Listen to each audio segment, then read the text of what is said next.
for being here, and we'll do our best not to choke. Good luck with that.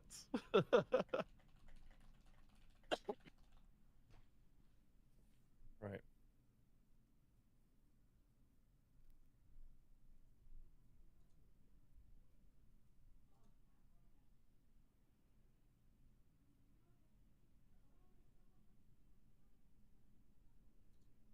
Okay. Deep breath. You nervous? No, Yeah. not really. Like we've done it a few times with, especially with these guys as well. Yeah. Not really nervous. It's always a lot of pressure when it comes to making sure that we make sure the community's heard. Yeah. That's the only. I'm not nervous, but concerned that we're not going to be able to do the community justice. I mean, pretty much all the questions are from the community, so. Yeah, so we'll do everything we can and then some. Okay, 1 minute. Just remember, mute your mic when we go full screen with the review, so we don't accidentally talk over it for the VOD. Will do.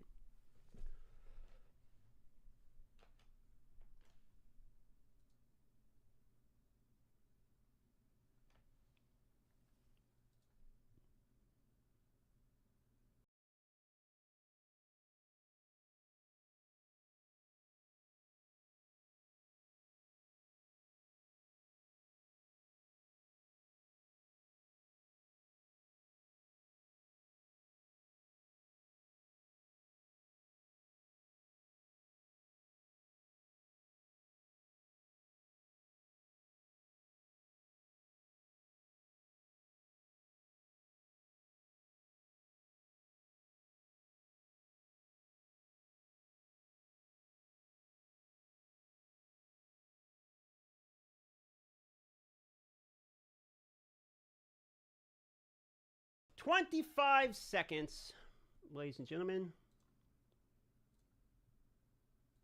As soon as I play the video, here in 10 seconds. Yo, checking audio. Look at me and checking my audio, baby. You guys are going to need to let me know how the audio is. Okay? If it needs to go up or down. Just Okay. So with that being said, 10, 9, 8, 7, 6, 5, 4, 3, 2, 1. 36% looks good, dude. Let's do that. Hi, I'm Jonathan Rogers, Game Director on Path of Exile 2. Well, What is back ringing? from our break. We've been playing the game a whole lot, that me? and we've been reading a whole lot of feedback as well. So it's time to assess and work out what we're going to do next. Now, later this week we'll be releasing PoE 2 0.1.1. This is a patch designed to address the concerns that we can address relatively quickly, without needing to create a new league or a new economy. Okay, so it's not going to be a crazy patch. In this video we'll be going over some of the issues we've identified, and what we're planning on doing about them. It's worth stressing that just because a specific issue isn't on this list doesn't mean that we're not aware of it or that it isn't going to get addressed. Faux show. This means that we either can't fix the problem quickly or we can't do so without the need for a new economy. One of the major areas that needs a lot of attention is the base experience of mapping. We've made a lot of changes here. First, in-game maps have received a balanced pass. God, video looks like shit. Number of chests, number of magical rare monsters, number of essences, strongboxes, and precursor artifacts. You should generally find maps more rewarding than before. Maps generally specialize in one or more of these elements that they will be particularly rewarding in. Now, towers are a thing that's very important for players to run often, but we only had one of them. We wanted to add more variety here as soon as possible, so we've added 4 more tower maps. 4 more towers, oh my god. Game changing. Sinking Spire. Bluff. And Mesa. Ooh. We've also redone the existing Lost Towers map to make playing there less boring. Well, that's good. We're now also spawning more maps with bosses. Can we zoom out of maps? That'd be great. But in reality, the rate was much lower due to some maps being unable to spawn bosses. We've increased the rate to compensate for this issue so that we can get the actually intended rate. We're also adding a new type of tablet that allows you to add bosses to your maps with its own mod pool. Okay, that's cool. I like that. Strongboxes also needed some love.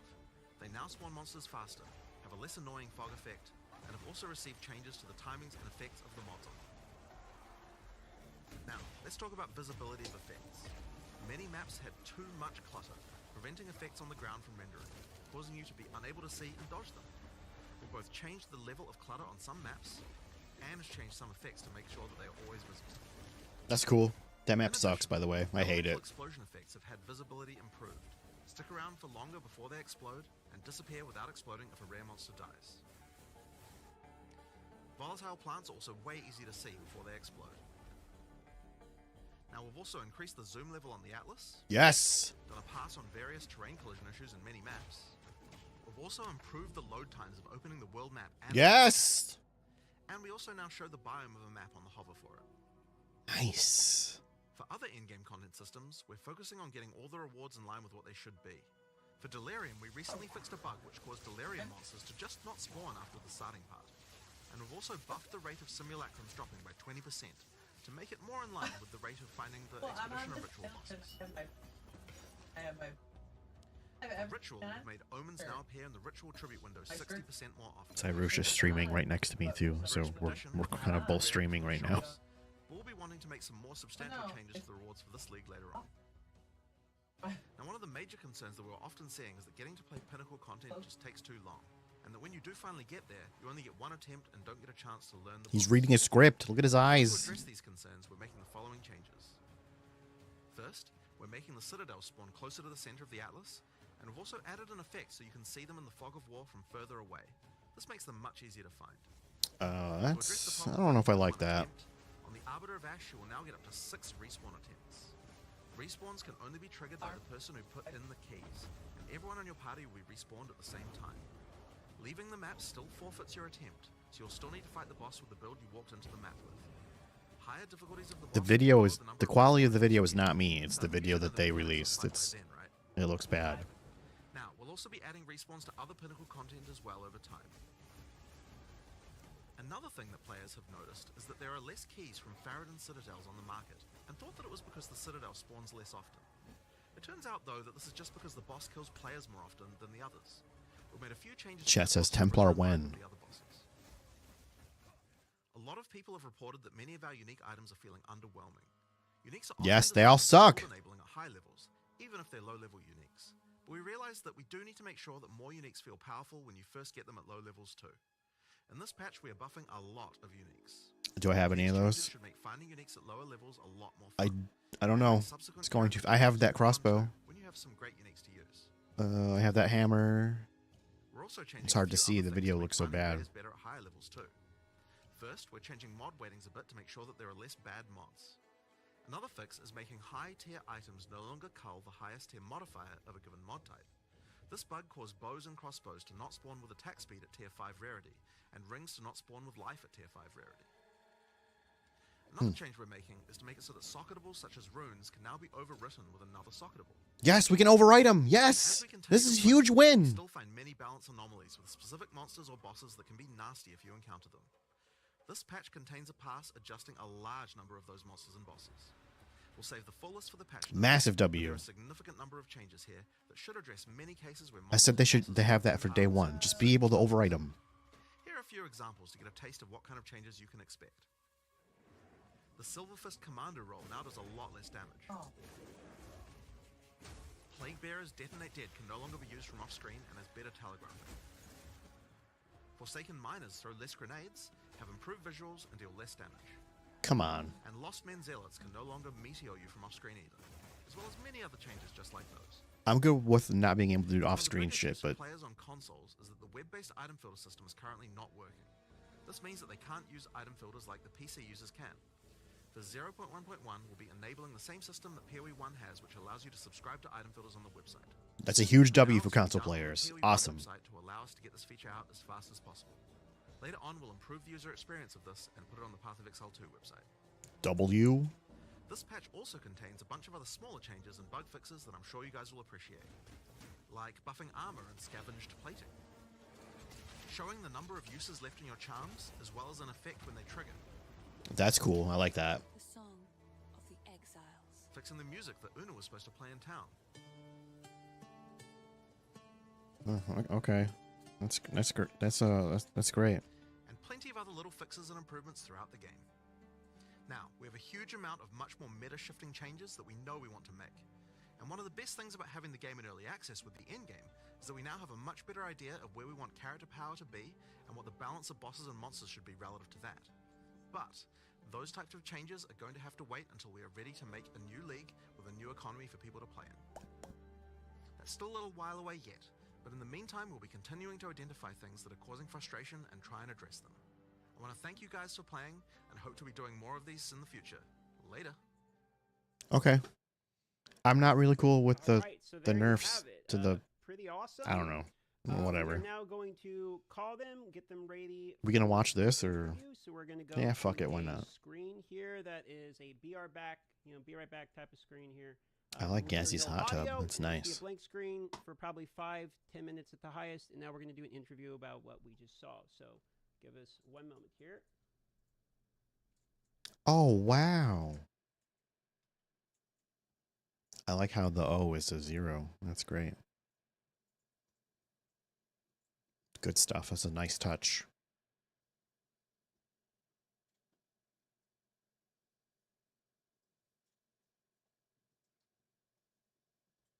That's a nice touch, brother. Guess I'll check the score of my football game since we're waiting for them to test their audio.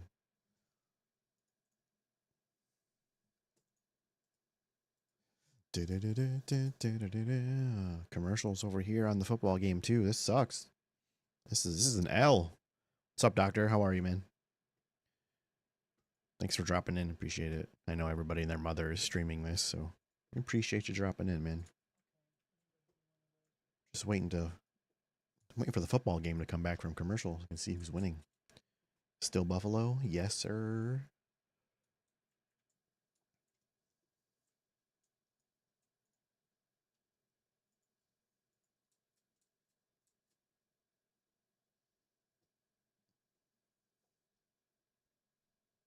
Yeah, we got some dead air going on here. This is good. Small margin for error, right? Over and over again for Denver. Well, they got away I'll with just that one. turn on the Missed football field audio goal. for a minute. Probably like offsets each other, but Josh Allen didn't throw that ball, and you sit there and like. This is probably TOS, right? He's about to, and it would have been an easy pitch and catch, but still a game right here. That little nervous energy. If you're a Buffalo fan, and you're excited if you're a Bronco fan, even though you're trailing by 6. The Denver defense that was third stingiest in the league this year in points allowed. Best ever ranking for a Sean. Yeah, it looks like some good changes are coming. I'm happy for the console players finally getting a loot filter. It's cool for them. I'd like to see that part where they nerf some of the mobs, though. I don't think that was necessary. The off-screen stuff, absolutely agree with. That shit's stupid.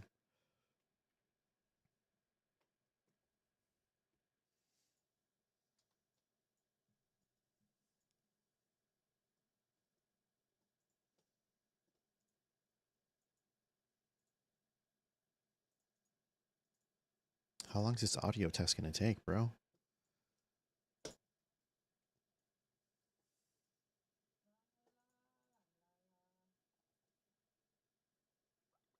All right, here we go. Of audio now. Hello, everybody. So here we are. Let's just real quick, now that we have the audience here, I'm going to have Jonathan one more time say something real quick just to make sure they can hear us well, and we'll get feedback from the chat. Hi, I'm Jonathan Rogers. I feel like I'm talking with them. Look, I'm there too. Sir Mark. Hi, guys. Hi, Hello. I'm Mark, hello. This is me speaking, and I didn't want to say the same thing he said. You can. All right, and then Yay. those guys here. Lovely co-host. Mic check. Mic check. 1 2 3. 1 2 3. Everybody sounds good. Do I sound good, guys? DM, do I sound okay? Am I good? Hi. Welcome Okay. to Tavern Talk episode. Let's do it. Still have no idea what episode we're on, and we're gonna keep up with that trend. We have with us my lovely. They didn't co-host, introduce Michael me. Transaction, Maybe they and forgot. the That's okay. lovely two individuals that is basically the OGs at this point. We got Mark and Jonathan. from Audio checks out. All right, dude. Let's go. Oh, doing great. I mean, like it's really good to get back into things again. We had a good break, yeah, I don't know. It's just nice to be back and actually looking at the problems again. As much as it can be painful sometimes, but yeah, no, it's real good to get back into things. Yeah, Let me go ahead and disconnected ask. for a Oh, little I'm bit. sorry, Mark. Go ahead. Not too long, but just a little bit, and now back, which is awesome. But no, it was a long burn last year, so it was good to get a little bit of a break over that Christmas. Yeah, for sure, bro. For sure. But yeah, lots to address, lots to change. Excited. It Awesome seems. to hear. It seems All right, let like me get a. the, Oh, sorry, DM. breakthrough Go ahead. still Go ahead. managed to Yeah, get a I'll lot of wait. good It's cool. changes in from the review video we saw. It's fairly substantial, so that's exciting. I mean, that is for the most part just stuff that we did, like, you know, last week and yeah. this week. The maps, the extra 4 maps, some of those did have some work that was done a little earlier, but for them because we knew we needed more towers and we just didn't get them in. But pretty much all that Well, stuff is more just something towers we're, was you know, important. just doing last week and this week. Like we try to Okay. move, you know, fairly quickly when we can. But yeah, the thing now is of course going to be like. One issue we kind of realized we had is like, okay, how much do we concentrate on fixing problems people have right now, and how much do we concentrate on like the next big kind of content patch? And so that's like kind of the tricky thing we have to maneuver around at the moment. And I guess my feeling is that so long as there's like big problems that are causing people to have you know, like a bad experience, I kind of want to make sure that those get addressed as soon as possible, at least where we can, so that we're making sure that things are in as best a state. We like some kind of point of stability, so that we can concentrate on having the larger kind of like content patch after that. Wow, that's great. So, what are you guys gonna? So for this Oh, episode Gazzy, of go this ahead. My bad. interview, or whatever we're going to call it, we've done what we can to make sure that we let the community get their voices heard. So most of the questions we're going to go through is questions collected almost exclusively from the community. We have a couple of light for some reason questions and some warrior questions from Darth, and we have some minion questions as expected from my side of things. New minion AI Most of the when? questions will be taken from the actual community. So I'm just going to kick us off, so don't waste anyone's time. And we're going to start with a question saying, which of the changes that has been showcased was the team most excited to be able to announce? Oh wow, what Well, a I guess that stupid I'd say that, question. like these changes, obviously, while the players are happy with them, we're not exactly excited about them per se, because these are just like fixes to things that are problems. This right? So the this stuff is that an we're L excited about is the question. stuff we're not talking Why do about, they do which is these content fucking that's coming up stupid in the, questions? in the larger one that'll have an economy reset and so on. So there's obviously a lot of stuff there, but for this stuff, it's just like really like, okay, what can we do to make sure that people are having a good time? That's kind of the main thing I would say. Yeah, which is exciting in its own. Sure, to sure. see What'd you how have for much more breakfast we today, can improve, Jonathan? how many people Oh, having a Captain good time. Crunch, So- with or without crunch So that's berries? good, but yeah, really, it's like there's no one thing there where we're like, oh yeah, this is the amazing thing. It's like it's all just like, let's make the game not suck. That's kind of our main goal. So Good perspective. one of the changes for in-game maps is the changes to, you mentioned monsters, chests, rare monsters. What impact are you guys hoping that this change specifically is going to have in in-game mapping? Well, I want this. Well, there's a couple things. It is just a general, probably 30% more kind of monsters, items, etc. from inherent maps. You get the thing where now the inherent map is higher value, and thus proportionately the league is less impactful. Say Breach, which is obviously in its own. I see a universe lot of of people in craziness their right chat now. wanting an economy But the reset. idea is That's the just base map is retarded. more rewarding, and thus adding the extra content is less necessary for, say, map sustain. The other thing is it will interact with different rolled maps differently. So we tried to do this better before early access began, but again, it should be now certain maps and certain mods that increase the chests, the rarity of chests, the rarity of monsters will have different benefits. So that's kind of cool. Yeah, What I can don't know learn why that everybody over expects time them to and see reset it what's, now. That's very beneficial, stupid. Well, what multiplies better? And Yeah, then they can combine those absolutely things where wait. you have this map's better Chill for the fuck out, number of bros. monsters, whereas this map's worse for number of monsters because they're multipliers. So like a really small map versus a really large map. Actually, before they were relatively consistent. Now that large map might have twice as many monsters as that small map, but it has the same density of monsters. So you don't just have big open empty spaces of nothing. So obviously now the number of packs, if you multiply that up, it has a much grander effect on the big map than it does the small map. Yeah, that makes But sense. the small map is obviously easier to clear, faster to clear. So say if you're optimizing for bossing, you're probably going to try and have the be applying more bosses to small maps using the new tablet. Or if you're doing leagues that, more like Breach, you might want smaller maps that way because you're focusing on just farming breaches as opposed to, say, Delirium, or say Expedition favors, that doesn't really care if the map is large or small. So, having those different kind of axes is really interesting where you are thinking about that as you go. Now, people have to learn that. and that's cool. I actually want people to learn that and kind of post all their details on like this map's really good and this map isn't. And we've accounted for layouts, how fast they are to clear, all of that stuff. So certain maps that were more tedious to clear now have pretty drastic advantages on at least 1 or 2 different axes. So they might have a higher number of minimum monsters, rare monsters, higher spawn rate of rare monsters, magic monsters, rare chests, who knows. There was a lot of that balance that you couldn't really do until you actually had experience playing them, right? Because it's hard to tell when you're just in development and you're not on a real character. Like, is this map actually fun or not, right? And the end game was we've got the least amount of testing, so it really did require, like, okay, some actual proper play and be like, okay, is this map, to really answer the question of is this map good or not? So now when we see that, then we can be like, okay, we need to make this change or that change in order to sort it out. So there's just been a lot of just like sanding off all the rough edges that in-game had by virtue Yeah, of that's it just cool. really wasn't as tested. As People asking to reset economy and that- just yeah. driving That me all being nuts. said, I'd say one thing it has introduced is it has added more bad luck or mistake protection to some degree, because if you would like fully juice a really small bad map, Juice? that minimum of bad is now much higher. And so, like, you all of a sudden now have invested all this wealth into this bad map. You've run it, and you're like, "What the? I didn't get anything back from it." So, the minimum is certainly now much better. which Druid should when? That's a good affect lot of question. people who are I'd falling love to out see of the map Druid for come some in. reason. Whereas, like, a lot of the good players who are a bit more observant, a bit more familiar with PoE 1 were just like happily sustaining maps. And so, yeah, you had these two ends of spectrum, and hopefully we've raised the minimum now with these changes. So 2 follow-up questions. Since this was a question for later, but since we're talking about bad maps in particular, something you mentioned here, what is your guys' opinion on the current state of maps in the game? Not so much from a monster point of view, but of a layout of maps. So there are some maps people don't like as much. There are ones people really do like as much. Is your opinion that you need maps, for instance, like Mire, Augury, Vow Factory? These are some of the least favorable maps. Do you think you need maps like this in the game in order to more appreciate the more common ones people You have to enjoy? have What's a your stance balance. You currently on can't the like map every single map, dude. amount of variety that are in the game, put it that way? I guess ideally, like if so, I mean, there have been a few adjustments to things like that. Probably not. Like, we're not necessarily going to take every map people find annoying and change it. Yeah, so that'd people be don't stupid. in that way. But certainly there should be balance changes to make it so that they feel at least worthwhile, even if they do have some more annoying layout or something like that. So I mean, I assume you feel the same way about there's that. some standout things. Like, obviously, you shouldn't have the levers that you just can't dodge roll out of and you just die, or the levers are just spawning burning ground on them, right? Obviously, this stuff is just objectively wrong and objectively bad, and that will be fixed. But a lot of that contributes to, like, this is the worst map because you'll go pull a lever and die while doing so.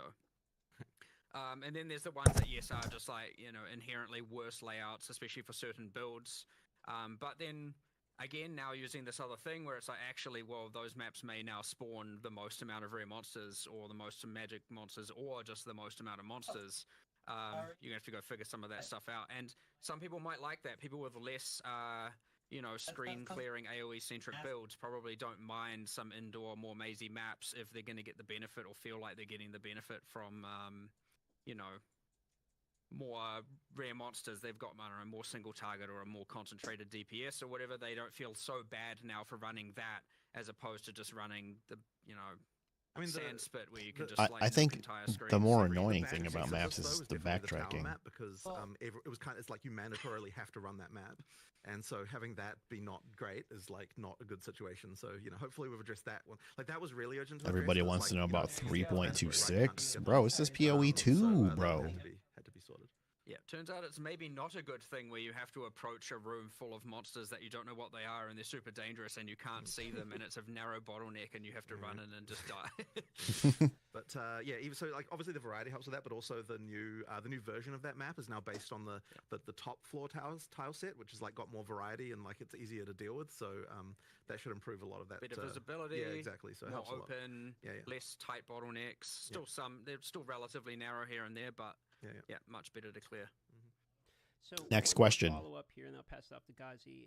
In the reveal, you mentioned that the boss maps, for instance, were supposed to be more common than they actually were. And so this comes to a very common question about Waystone's sustain. So what was your opinion on the state that previously was Good question. Waystone's sustain, as well as do you believe this impact of additional bosses are obviously going to impact Waystone's sustain? So you think this is going to help alleviate some of the feedback we've seen related to there?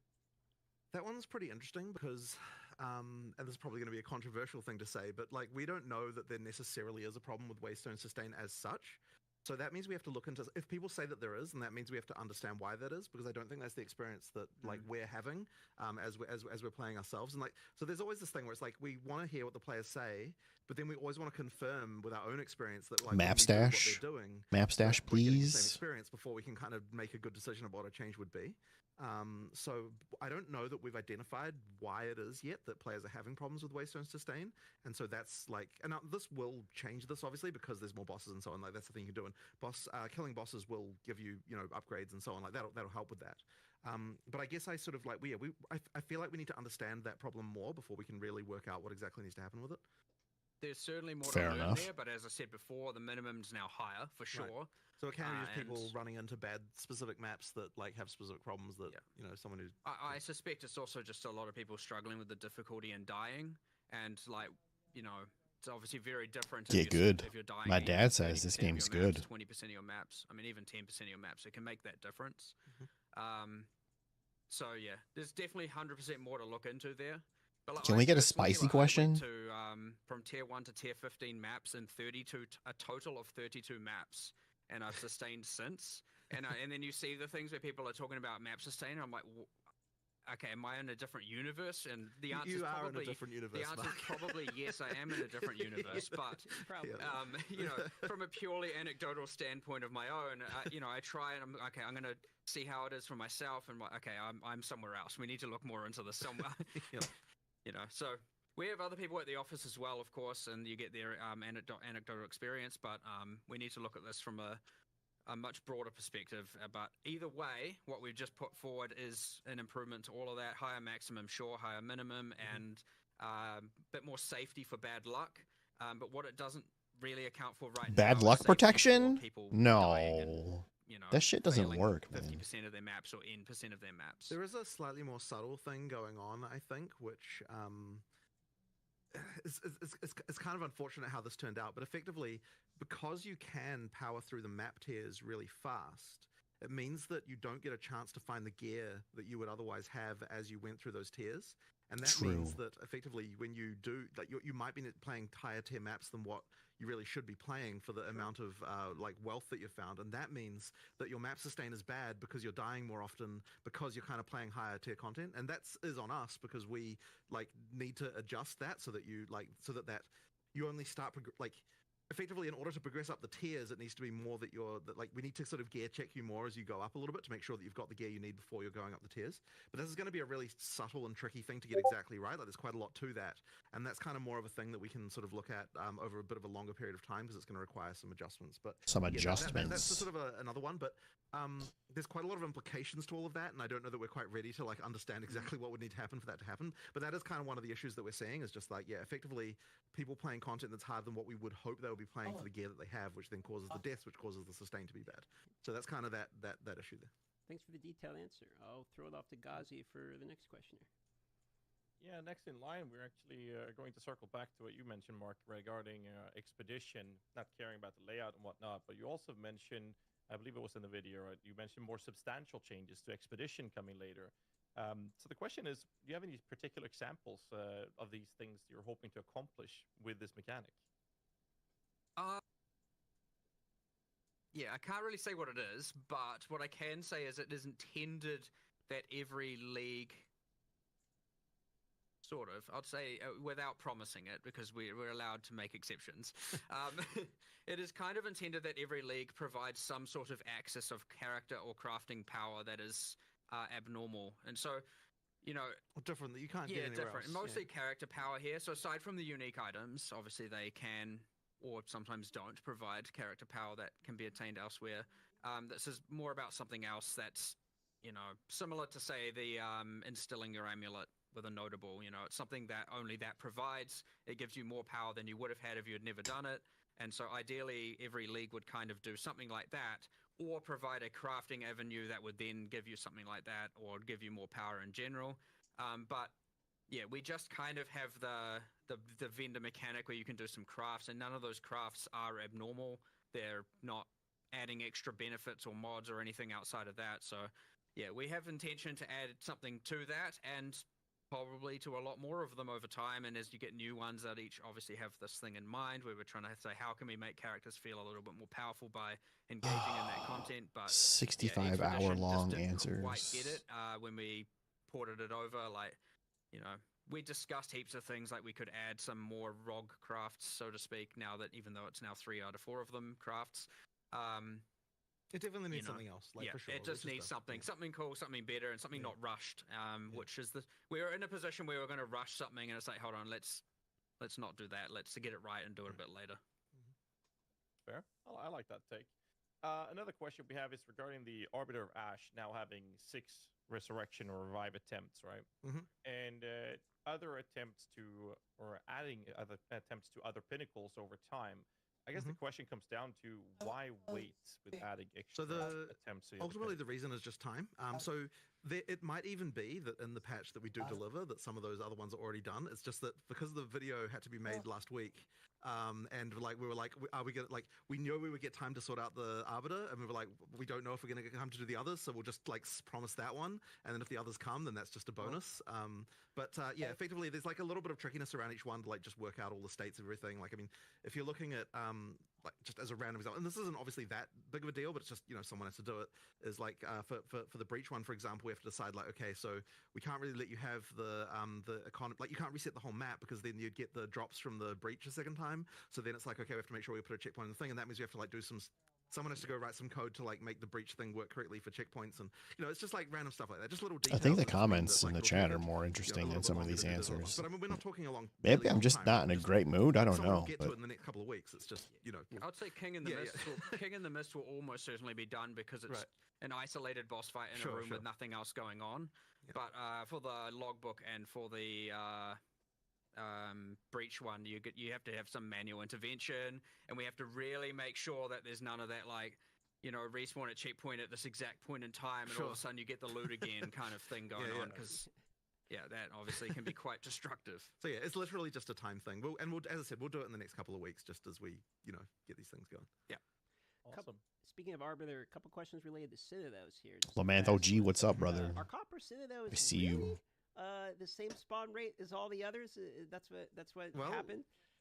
I mean, we generated a bunch of Atlas state and checked that they were equivalent. I mean, I don't know what to we really were not intending to make a Monopoly game, you know, McDonald's Monopoly game style thing here. It really was intended to be equal. So yeah, as far as we could tell, it was just the just that the boss had that exploding minion thing that like was the damage just busted on that? Nah, well, maybe, but maybe all of his little attached zombies, like during the phase 1 of the fight, they, you know, when he summons the sandstorm and you get protected, and you have the zombies coming at you, they blow up after they die.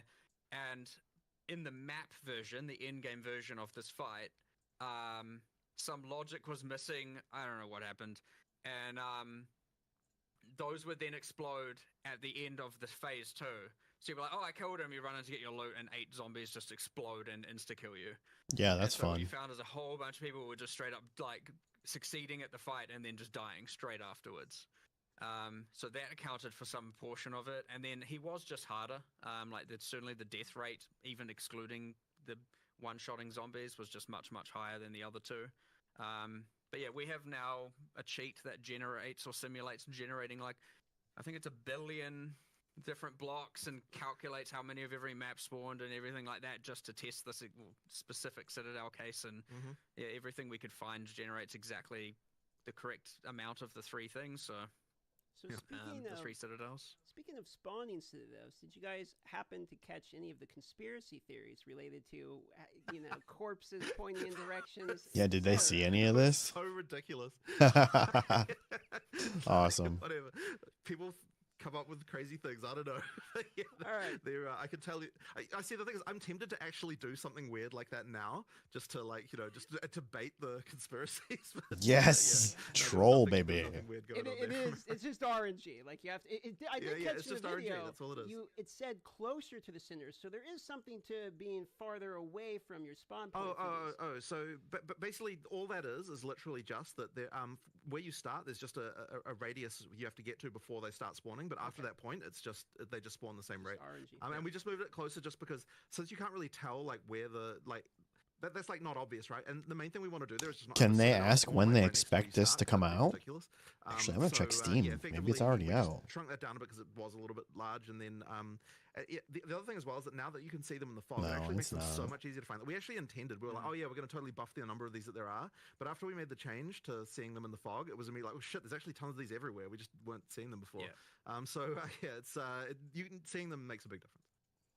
Okay, so moving on off the topic of Arbiter. What's the Citizens, update? You'll have to you rewatch the mentioned in video. less bad mods. We're gonna watch it again after the interview. Oh, sorry, it wasn't mobs that I think because it was in the item section and maybe you misheard that slightly, but Maybe I the did. bad Just a mods bunch that of we're small talking about, stuff. items. So effectively, there's some stuff going on here. So effectively, what we did, because a lot of people were talking about issues with higher tier rares as you get to harder content, and effectively, when we sort of looked into this, we sort of worked out like there were some anomalies around like what happens when mods get cut out on the lower levels, just based on kind of like somewhat random things about like how many top tier mods there are of certain types and things like that.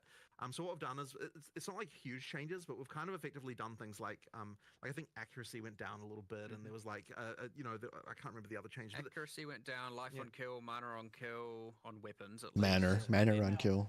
Attributes on hybrid gear. Yeah, that's right. Yeah, the hybrid gear attributes, and then there was also the bug where effectively high tier rares weren't getting the ability to generate top T1 mods of certain types, which I don't think was actually necessarily as big This of a deal fucking as what chat people might have just assumed, keeps but, it spamming wouldn't Wentz affect that many items, but 3.26. we Shut have the fixed it. fuck So, up. For example, it was just impossible on a T5 bow to ever get attack speed.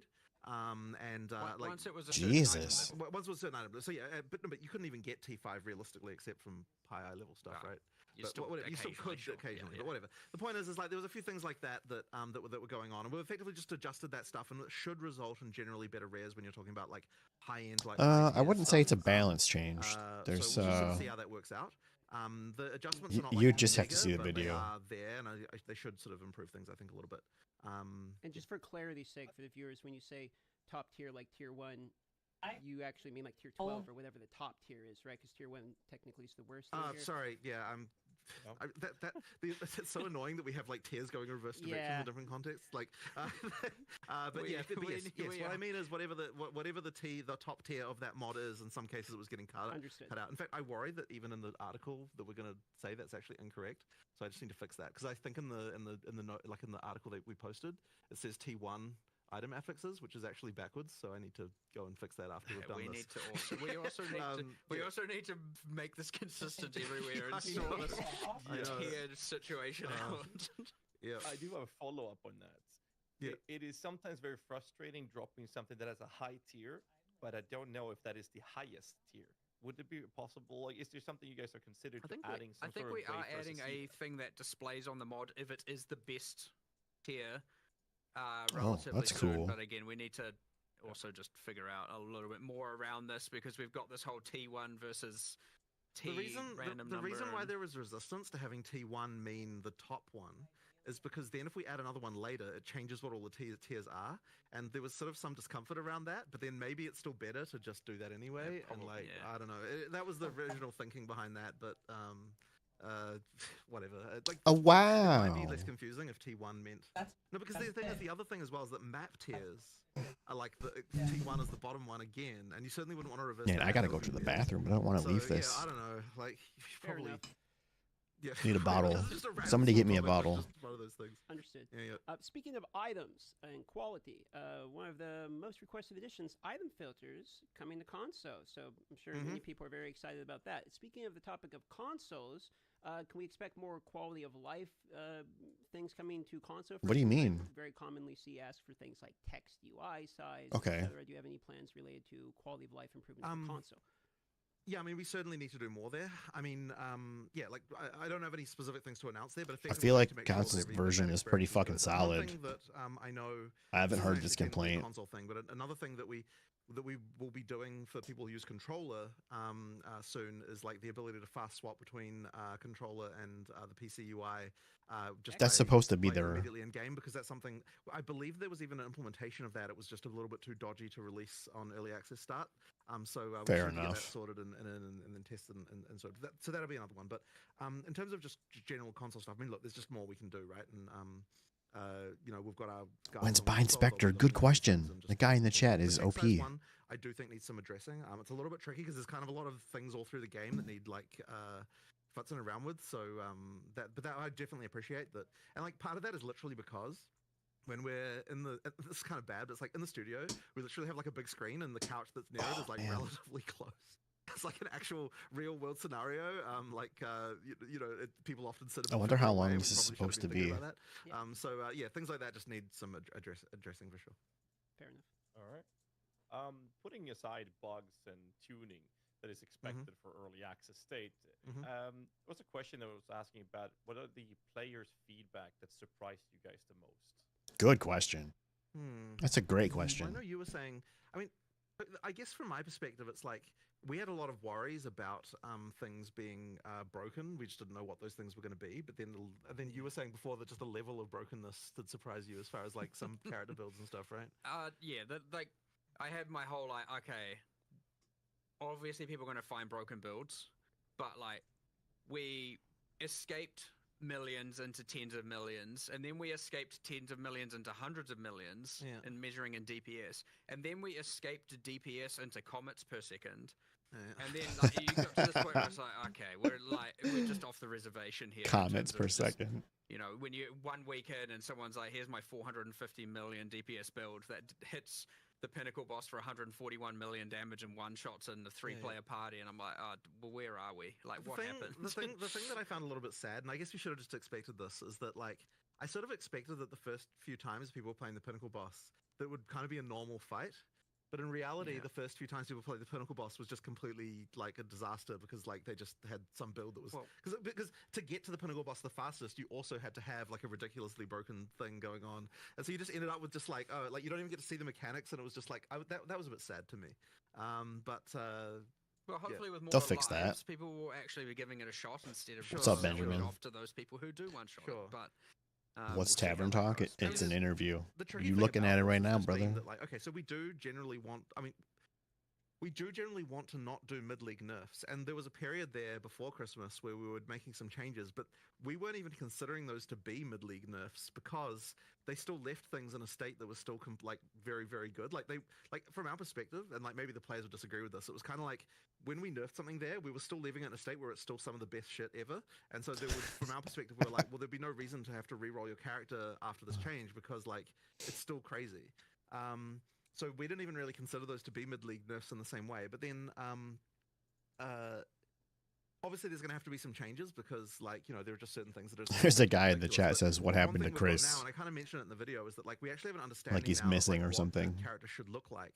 And so, ideally, when we do our first like true balance patch, we should be at the point where we can be like, okay, here's like these like 10 things that need to come down, but then there's also like these other 50 things that need to come up to get to that point, right? So like ideally it sort of there should be a little bit of leveling there that occurs, but we really don't want to do that kind of patch without doing an economy reset because we actually need like to see what really happens when you get a new economy. You woke up trapped in with me. And when I say an economy reset, of course, what I mean is a new league. Like you'll still have the. What does that even mean? Play them, but all the stuff we're going to be looking at will be on the new economy that you know, in terms of like how it evolves that way.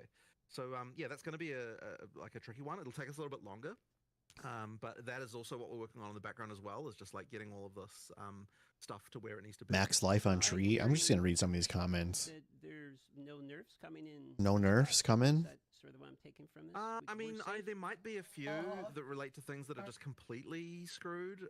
But I don't. I mean, it is not our intention to do a big nerf patch here. Like that is not our goal. Our goal with this is like fix things that are annoying people and like make the game I don't want to play playable. chess. Whereas the goal of like the economic, sorry, not the sort of balance patch that's coming a little later would be like, okay, we'll have a new economy. We'll actually do like a proper balance pass where we get all of that stuff like more. Because you scared everyone with that executioner photo in the Twitter post. I mean, it looked like yeah, dude. I was like, oh fuck, we're nerfing everything. Yeah, people look into things. I think a little bit too much. Okay. There's kind of three kinds of nerfs going on. Not on this patch. Just hold on. That was. I do want to follow up though with the comment on the balance patch coming later, and you want to combine that with a economy reset. So is that you saying that there will be economy resets during early access on a regular basis? Yeah, so or there are we won't looking be. at- They'll be in a new league, so you still get to keep your old characters. But effectively, yeah, they're absolutely during early access. Bro, I'm there'll be not playing new, chess. Leagues. What I don't want to say is like whether or not the league as. So when I use the word league, people sort of assume that means there's like a league mechanic that comes along with it, and we might do that or we might not. We kind of need to work out what's going on there. But it'll be a new league in the sense that it's a new economy that people can play through, and we'll be introducing significant stuff that would want people to make people replay as well as doing all the balance stuff and all that sort of stuff. But effectively, we need to do that because if you can't really just make changes to balance like significant ones without screwing people's characters over, obviously. So you need to do some kind of thing like that in order to be able to do that. Just going back quickly, we have a kind of few classifications of things we do address when it does impact balance, and we are trying to be ultra conservative. Okay, buddy. If it is bricking instances, as in it is just absolutely tanking instances, affecting the performance and thus affecting the performance for other users, we almost always have to address it. You can't just let that be. Now we obviously try and reduce the impact on the server, generally because of some sort of infinite loop or anything of the sort like that, or you know, something happening per frame that shouldn't happen, and all of a sudden now, you know, like if you're getting the server frame rate to be like 1 FPS, then that is not alright, right? Yeah. Like we have to actually sort that. So that is something that we will do a mid-league nerf to address, but ideally in such a way where it still leaves the build perfectly viable. Yeah. It's just that it's no longer completely destroying what's going on. The other things where it does nerf and has an impact is, of course, when there is simply something clearly not working intended. So, like an example of that, which I won't try and pronounce, but the shield that increases effect of your socketed runes and soul cores, and that was just obviously applying to all of them, not the one socketed in itself. That is obviously a nerf. It was never meant to work that way. I don't think that really surprises anyone when that gets changed. It's very clearly not working as intended. So those two, we're generally just going to pull the trigger on almost always. Right. We're still thinking manager's not too happy. Fuck him. He doesn't matter. Like blatantly, you know, our fault, and there is economy there, and then obviously there are people who are going to lose their character builds because of it. Maybe, hopefully not. We try and obviously bring down the frequency or the infinite loop element or the per frame while also buffing the damage. And then we make a note of it to like reassess this later when there's a new economy, and we'll come back and reassess that. But, you know, often protecting the instances, protecting the server performance, work at the gas station, and obviously fixing you pump bugs gas for people. You know, something we're going to do. And so that can have an impact. But just like at this point, preferably for all the other main nerfs where you're just blatantly nerfing someone's build or nerfing a build, we're trying to currently push that towards the economy/league reset kind of point. Yeah. All right. It's a very extensive answer. I appreciate that. That's one of the things that makes this very fun for us to do. We ask a question, then we just lean back and let you cool. I love it. We are going to circle back to what you mentioned as well earlier, Mark. You said coming back to reassess a decision that's been made. And the topic we're going to open up is the two-step verification, security for accounts with certain things that's happened recently. So doing some maintenance. That's cool. With everything that's going down is, I guess the first one is, was there a data breach at GGG? All right. And following that up, here we go. Are you going to reassess the decision of two-step verification? All right. So this is unfortunately really sucks, and I was really hoping we'd get a post about this before we did this interview, but unfortunately we haven't quite finished assessing yet. So there has been a situation where someone got access to an admin account on our website, and we now understand how that happened. And we also understand, we don't fully understand the scope of everything that occurred here, but we're sort of in the process of like looking at logs and so on. And there was they had a data breach. Really Jesus, shitty things that occurred here that I'm very unhappy about. So the first one, just to say this, is that the thing that happened here was actually kind of the same thing that happened a while ago when through a Steam, effectively a Steam account was compromised through Steam support. So effectively what happened is one of our administrator accounts had a Steam account associated with it, and this was a Steam account that the person who had it attached didn't really kind of know. I mean, obviously they could have checked, but like they didn't really consider the fact that this was like this old Steam account they don't even use anymore was attached to their admin account.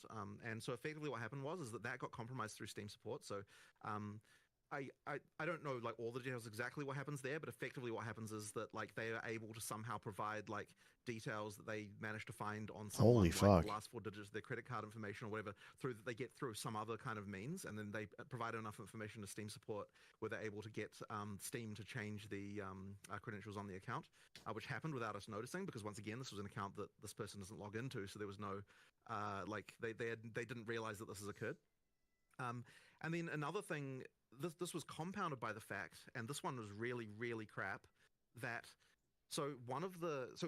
whenever a customer support person makes a change to an account, they there's like an audit log, right, of like all the actions, like the events that they've done, and this effectively means that like when we investigate, like, hey, what's happening with this account that got compromised, like we obviously look at the events and see like, hey, was there anything, like what happened here, right?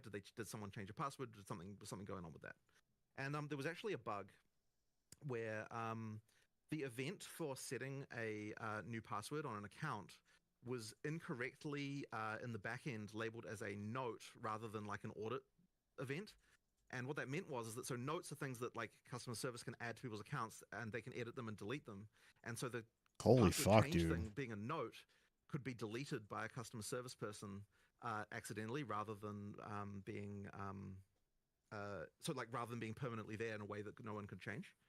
And so that effectively meant that what was happening is the person who managed to get an account, they were compromising the accounts by setting a random password, then deleting the node afterwards to say that had happened. And so when we would look at accounts, we just wouldn't see this. So it was like really not obvious to us that what was going on there. So I don't have like That's full Jonathan, information yet the about one exactly talking the right extent now. of everything that happened, but what I can tell you is that They have the names 66, backwards on the text for some notes were reason. deleted.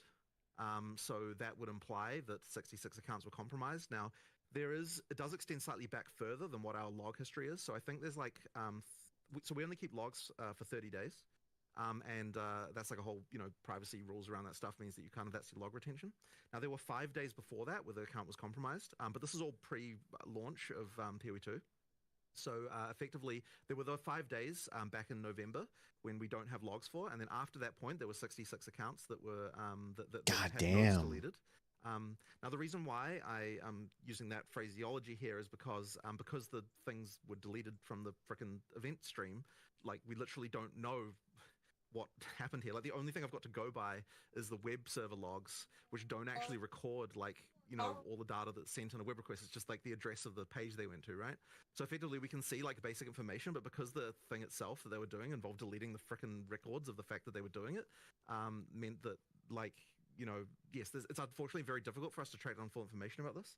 Now, we are going to be posting a post with like all the information that we can possibly gather, that we're sort of still gathering. And we were obviously initially very afraid that there'd been some kind of larger data breach here, where like they would somehow had access to our servers or something like that was going on. Like because we had no idea initially, right? So we're kind of like, oh shit, what the hell's going on here?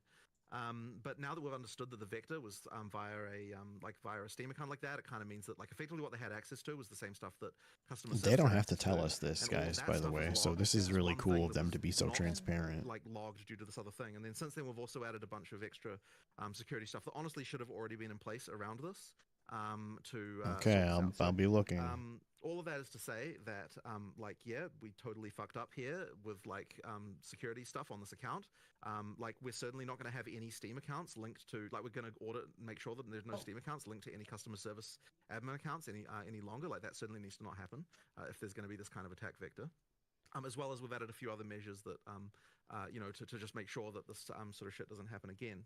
All of that really, really sucks. And especially because, as I said, just due to the fact that the stuff about it is deleted, we can't easily find out what even frickin' happened. So there's going to be more investigation and working out what's happening here. But I don't see anything. What occurred. So just quickly for the people that are going to give it like a quick recap, this was a social engineering breach. This was not like a server-side data breach of an admin account. And this is a one-off, one account.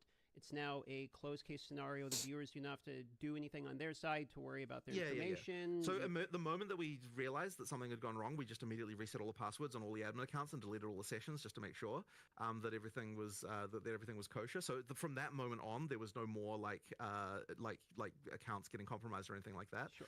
And then now it's just been a matter. So of we're us, good. We don't have log anything to analysis. worry about. It's actually quite because the only way we've got it is the web logs, and it's taking a while just to process all the stuff, and there's obviously a lot of human investigation. Like, we just haven't yet been able to prepare like a full report about it, but we are going to be posting one hopefully in the next day or two that has all of the stuff about that. But yeah, that was just really, really crappy. So then going back to the actual question about two-factor authentication, I mean, in this particular case, it wouldn't have actually helped because Right, yeah, it wouldn't have done anything. Our freaking support interface, right? Except for that, probably it would have helped in the sense that if we had added if there was two-factor auth, presumably the bug about where it didn't get logged when someone changed it wouldn't have applied to that because, you know, it's a new thing that they wouldn't have had the same bug for. So I suppose it would have helped in that sense. But yeah, like that's the thing with that. So then talking about two-factor auth. So first of all, I'm like completely not against two-factor auth in any regard. The only issue with it is that it's easy to implement two-factor auth. What is hard to implement is all the policy around how to recover when people inevitably lose that is the factor. problem. They're small. So that's the kind of tricky part small to customer actually deal service with. team. And so like it's kind of one of those things where like, yeah, we will do it, but like we're just not quite prepared yet to be able to do it with all the customer support stuff we would have to do, and like yeah. And it's kind of one of those annoyingly deep holes of like, okay, so like someone loses their password, what do you do to verify it? Like, you know, the two-factor auth thing, what do you do to verify this? And it's like, okay, so now you start to have to worry about like what personal information can they give you, and then now it's like storing personal information, and then like what's the GDPR implications of that, and like there's just like it's just like a whole rabbit hole of just like random policy stuff that all kind of like comes around to that stuff. So yeah, effectively, what I will tell you is that we're immediately going to add two-factor auth to all of our support accounts. You can bet on that. And that is not That's a good idea. That is not a problem for us to do there, because the policy around that is like, well, you just like walk in person to the frickin' you know, guy. If you lose it, then you can physically deal with that, right? So that one is how we sort it out. But as I said, we will get to it, and it is a serious thing. We definitely want to have this. It's just a question of just getting it done, really, like all the policy stuff around it and all of the like. Yeah, just as I said, it's all support nightmare around how to deal with it. Well, I appreciate the extremely vocal transparency about what's going on. Yeah, he didn't have to tell us any of that. I appreciate that as well, and we won't grill you about it or anything, so appreciate that information. We'll move on here to a little bit more fun topic, which is upcoming content for the game. So we've been asked, one of the most common questions we've had here is things like roadmap for cadence of releases. You know, you guys originally stated 6 to 12 months for full release, which begs you know, the question, how many leagues between? There's 6 classes, so if it's 6 months, it's 1 class a month. You know where I'm going with this. So, you know, what's next? Give me the druid. Cadence of releases, upcoming things like weapons, classes, skill gems, etc. Right. So the cadence we want to hit is sort of something similar to the kind of league cadence that we've done before for PoE 1. So like that's like, I think that it works. Things work the best when you've kind of got like you know, like releases that are fairly large that like have a significant amount of stuff in them to actually bring people back and play and so on. So you can kind of expect a similar thing like that. For the actual like what is going to be in each release, obviously I'm not going to talk about that because, you know, we'll save that for the live stream and all that sort of stuff. But effectively, yeah, I mean, like, that's kind of what you can expect. That being said, there's also a thing where like so we want to be able to do the balance patch addressing the balance issues that we've talked about as soon as we can. But in order to do a patch like that, you need to have enough content in it to be able to make sure that you know, people actually come back and play it and like that sort of thing. Yeah. You need to be able to make enough changes and like add enough content that it's actually exciting. So we're basically Diablo getting a like a PoE 2 sort of new league with new content in it basically as soon as we possibly can. Like so we're like I can't exactly say a date or anything, but like we're gonna rush for it, right? Like we're gonna really try and do it because we want to get to that point of stability of the balance that we're sort of happier with as soon as we can as well. So yeah, as I said, not going to say a date, but basically just look, we work reasonably fast. We're going to try and get it out as quick as we can. Hopefully we get that relatively soon for you guys. Cool. Okay. So I'm just going to go ahead and assume that New Acts is going to be involved in this, but I guess a little extra question to that when we talk about Act 4, 5, 6. Is the plans to add like one act, or are you guys? Yeah. So this is honestly. This is honestly one of the frickin' hardest questions ever, right? Like this is actually frickin'. We've discussed back and forth so many times because like if you're talking about it from a pure storyline perspective and like kind of what makes sense, like so there would be so imagine we release one act, right? It's like how does it fit exactly into having the leveling? Like do you go like 1, 2, 3, 4 and then like 1, 2 again? Like that'd be kind of weird. Or like 1, 2, 3, 4, 2, 3, or like. Do you have Act 4? You can also play Act 1 or Act 4, or like, you know, like it's kind of just wait. Just weird, right? Get them like, all at the same time. so like from that perspective, it's like, oh, we should do them all at once, like at some point. But then on the other hand, we're like, okay, if we don't release the acts one at a time, then that kind of means like all the content from that we're sort of busy having to work on, we still have to have good releases, right? And so that means we have to have like more stuff in what we do release if it doesn't contain an act. So there's kind of this like complicated like puzzle around this, and it's like, and what we kind of thought, like, there are issues around this, but effectively we're like, okay, well, we're going to have to make Act 4. We have to be making Act 4 in the background right now anyway, right? So we don't technically have to decide what we're doing about this, like, right now. So, like, that's sort of happening anyway. So I guess that is to say that, like, there's still a lot of argument about this fact. And yeah, it's honestly such a hard one because I don't think there's a really great answer. Like, releasing the acts one at a time would make the making content so much easier because we get to immediately utilize all the stuff from that act to like make other content. Like, it'll be so much, and like also it just immediately makes the release feel really big, right? So like that would be something that we could do, but and it also would be good for our studio because like there's this phenomenon that always happens where like you say, okay, this is when we're making this thing, but if people are not actually going to play it, then like people have a different definition of finished from like, oh, people are actually going to play this versus like it just has to be ready internally, you know. So like for just a production perspective, like I feel like the game will get made faster if we do release the acts, just because it forces us to actually release them and like forces everyone to get it into a really playable state. But yeah, on the other hand, as I said, there's like all these kind of like practical issues with it. So damned if you do, damned if you don't, huh? Yeah, I know, it's a bit of a tough one. So yeah, I mean, I guess the answer to that is still to come, and we just need to work out what we feel about this one way or the other. So yeah, I guess you'll see when we do our next announcement what we've kind of come up with. But yeah, as I said, in the meantime, it's not like we don't have to just make Act 4 anyway right now in the background. So that's they're continuing to do that as well as all the people in the more sort of next question. Come on, which will get shipped much earlier. Yeah. All right. Let's just move on to the next topic to make sure we actually cover these questions. We have a long list. Yeah. Oh, great. So we're going to talk about a can of worms called State of Magic Find. Magic Find. Here we go, boys. And I mean, shout out to Slippery Jim for the absolute insanity that he goes through, which is kind of showing that it's fine. So what do you guys think about Magic Find in its current states? This is a very tricky question. Now, what I will say to start with is that like the way the Magic Find formula works in PoE 2 is literally identical to how it was in PoE 1 as far as diminishing returns and everything is concerned. This guy says delete it from gear. Then where would it be? What Rarity is giving you as opposed to what it was giving you in PoE 1.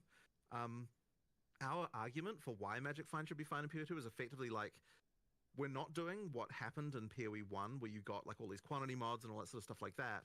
Like, it's effectively the Magic Find in PoE 2 is what PoE 1 had back when PoE 1 was first released, right? Where it was kind of like, and it kind of was fine then, so the argument was, well, why shouldn't it not be fine now? I guess there's another, like, compounding with this, there's another contingent of people who would say that, like, anything at all that affects item drops should just not be a thing at all. A lot of these people don't want it in the game at all. I don't know that I necessarily agree with that position, but like, you know, it's another position you can take.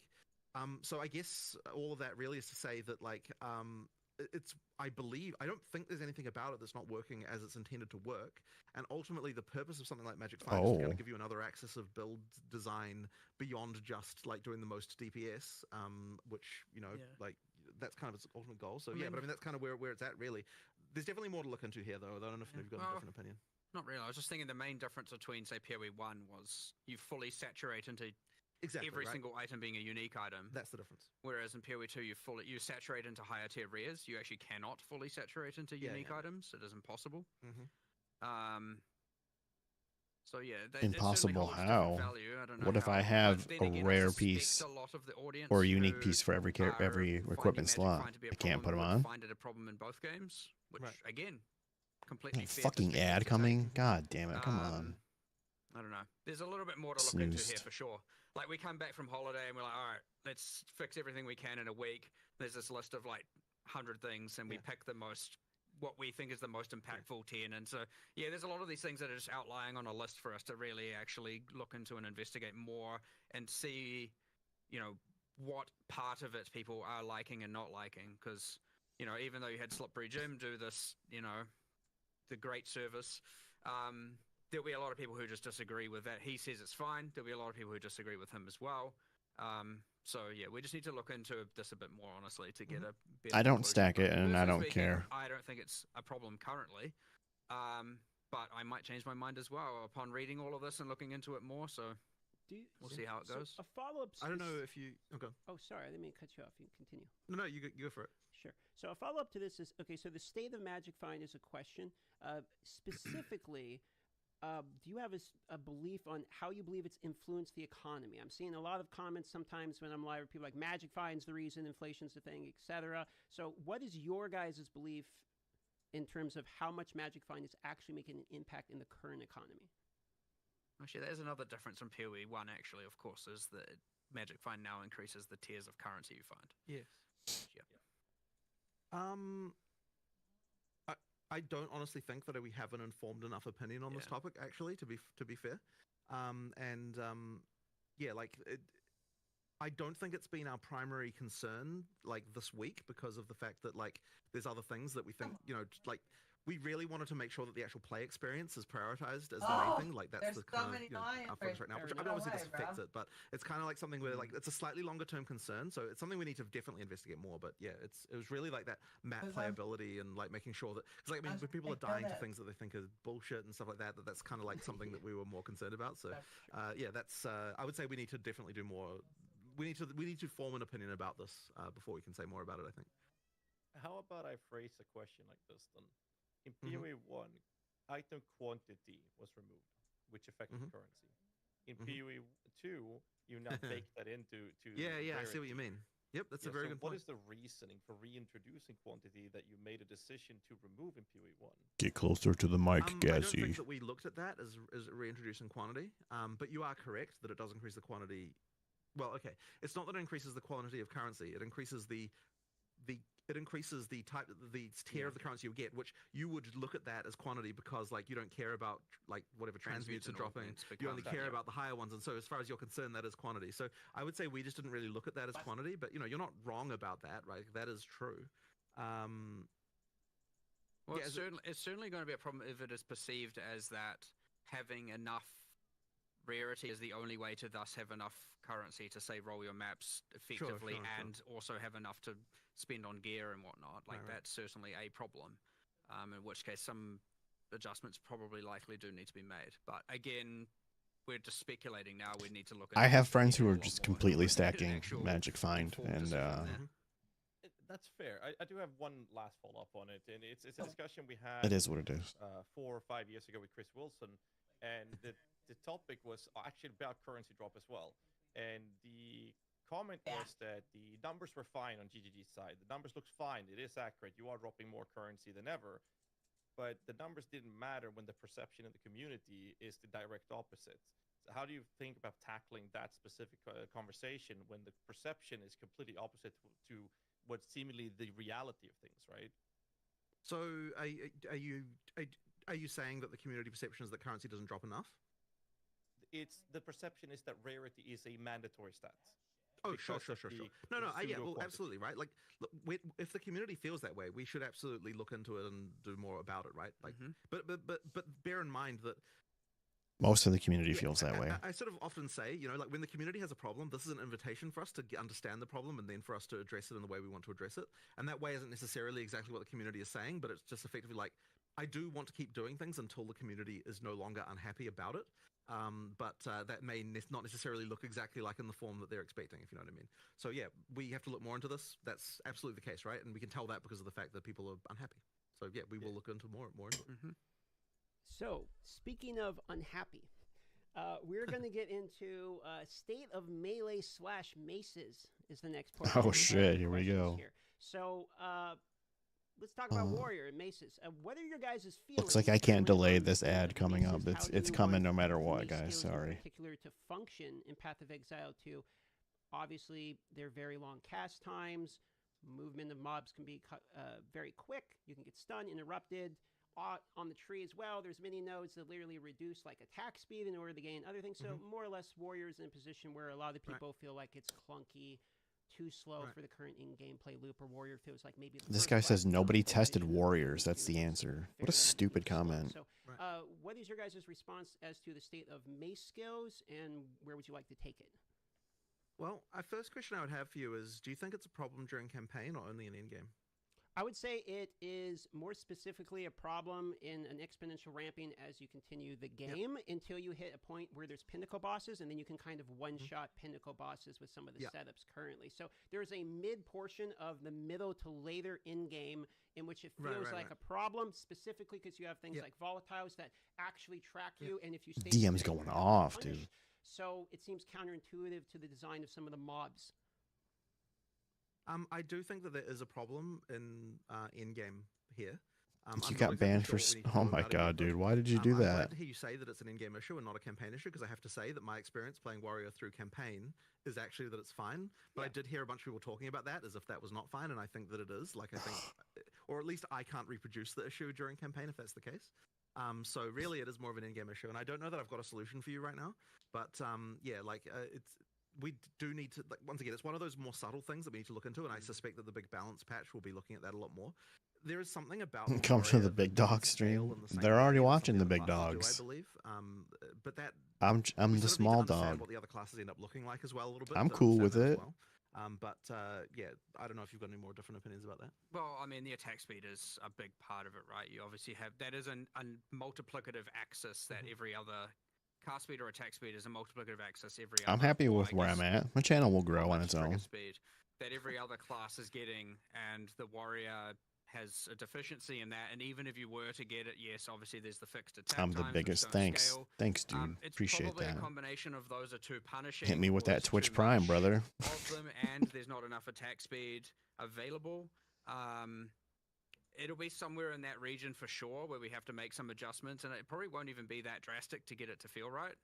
And of course, like, it is easy to compare it to, especially, I know you said more like late mid to mid end game thing, but like when you look at the like top end, it's very easy to compare it to the absolute insanity that is, like, you know, Pillar of the Cage God with Hoa and all of that, which is just ridiculous right now. It's very easy to compare it to that and be like, well, Warrior will never be viable.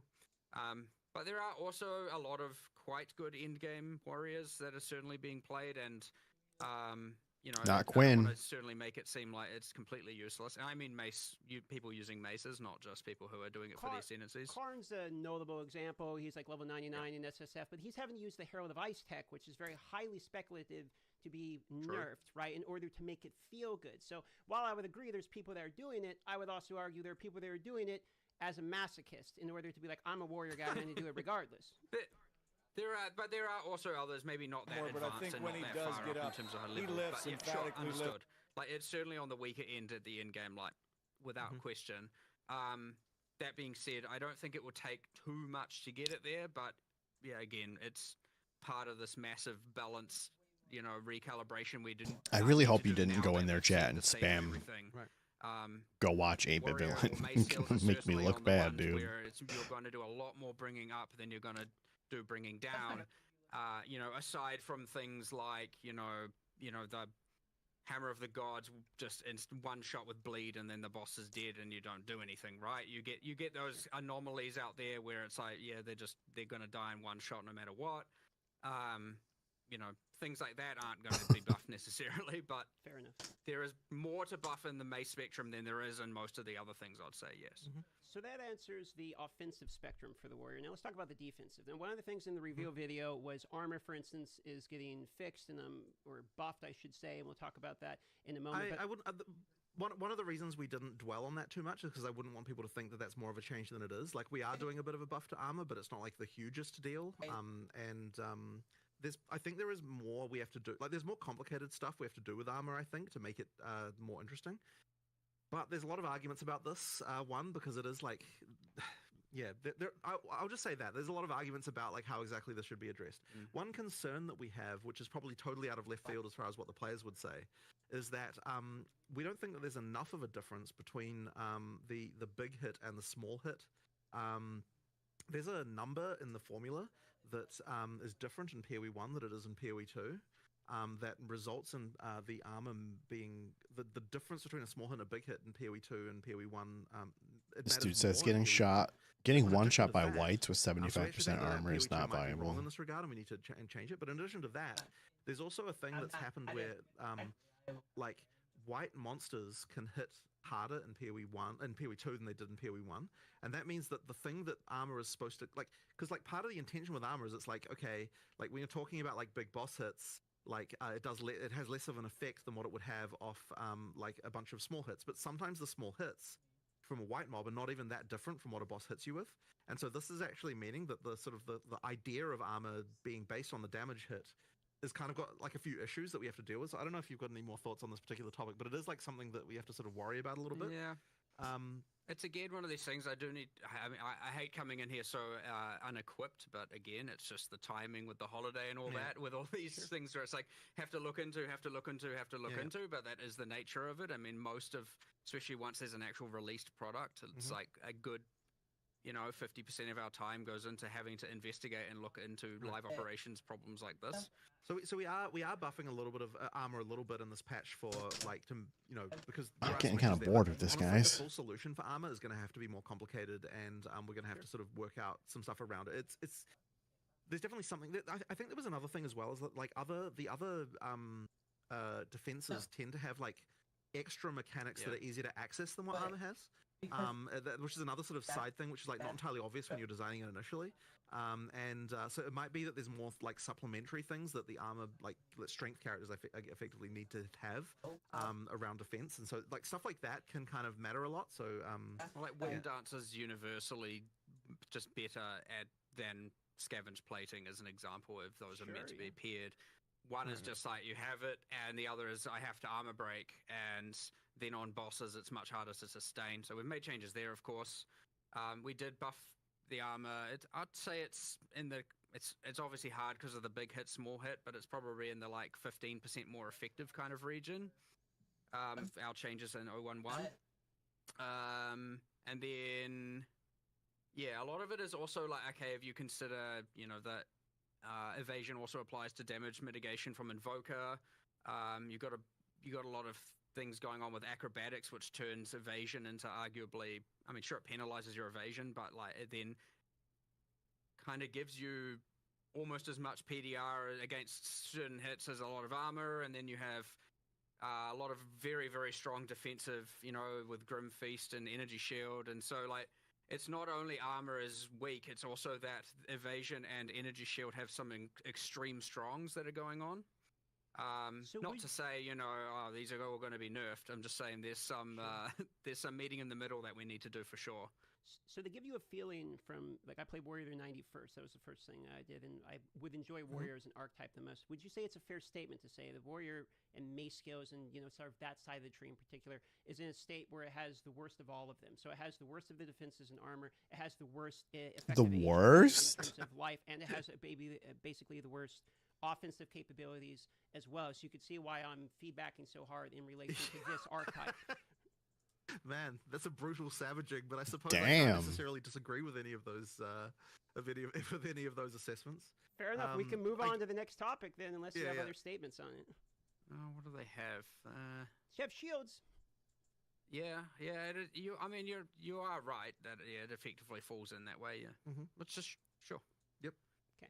So moving forward here, we have Charms. So I saw that there were some notable changes in relation to Charms. I thought it was a great change to be able to see when they're actually activated as well. It's about time. That are there as well. So some clarity things in relation to Charm. I don't know if I saw whether or not Charms in particular actually getting tweaked in terms of number side of things, or if it was just some transparency related to Charms. But how do you guys feel about... We're not tweaking numbers in this patch.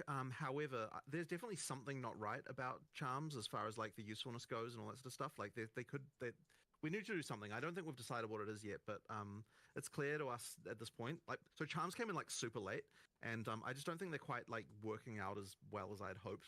Like they just need something else. But they're not awesome, but they do work. But we did want to at least like one of the issues they did have is like you couldn't even tell when they helped you. That was my biggest issue. You never notice if they're on or if they use or not. There does need to be more stuff done with them, I think. I think it comes down a little bit to like how much do ailments matter against the player, and that's sort of something that there's a few other ones. Like there's the one that's like unaffected. The next time you get slowed, protect you from slows, and honestly, a lot of the debuffs applied by monsters haven't been correctly classified as slows.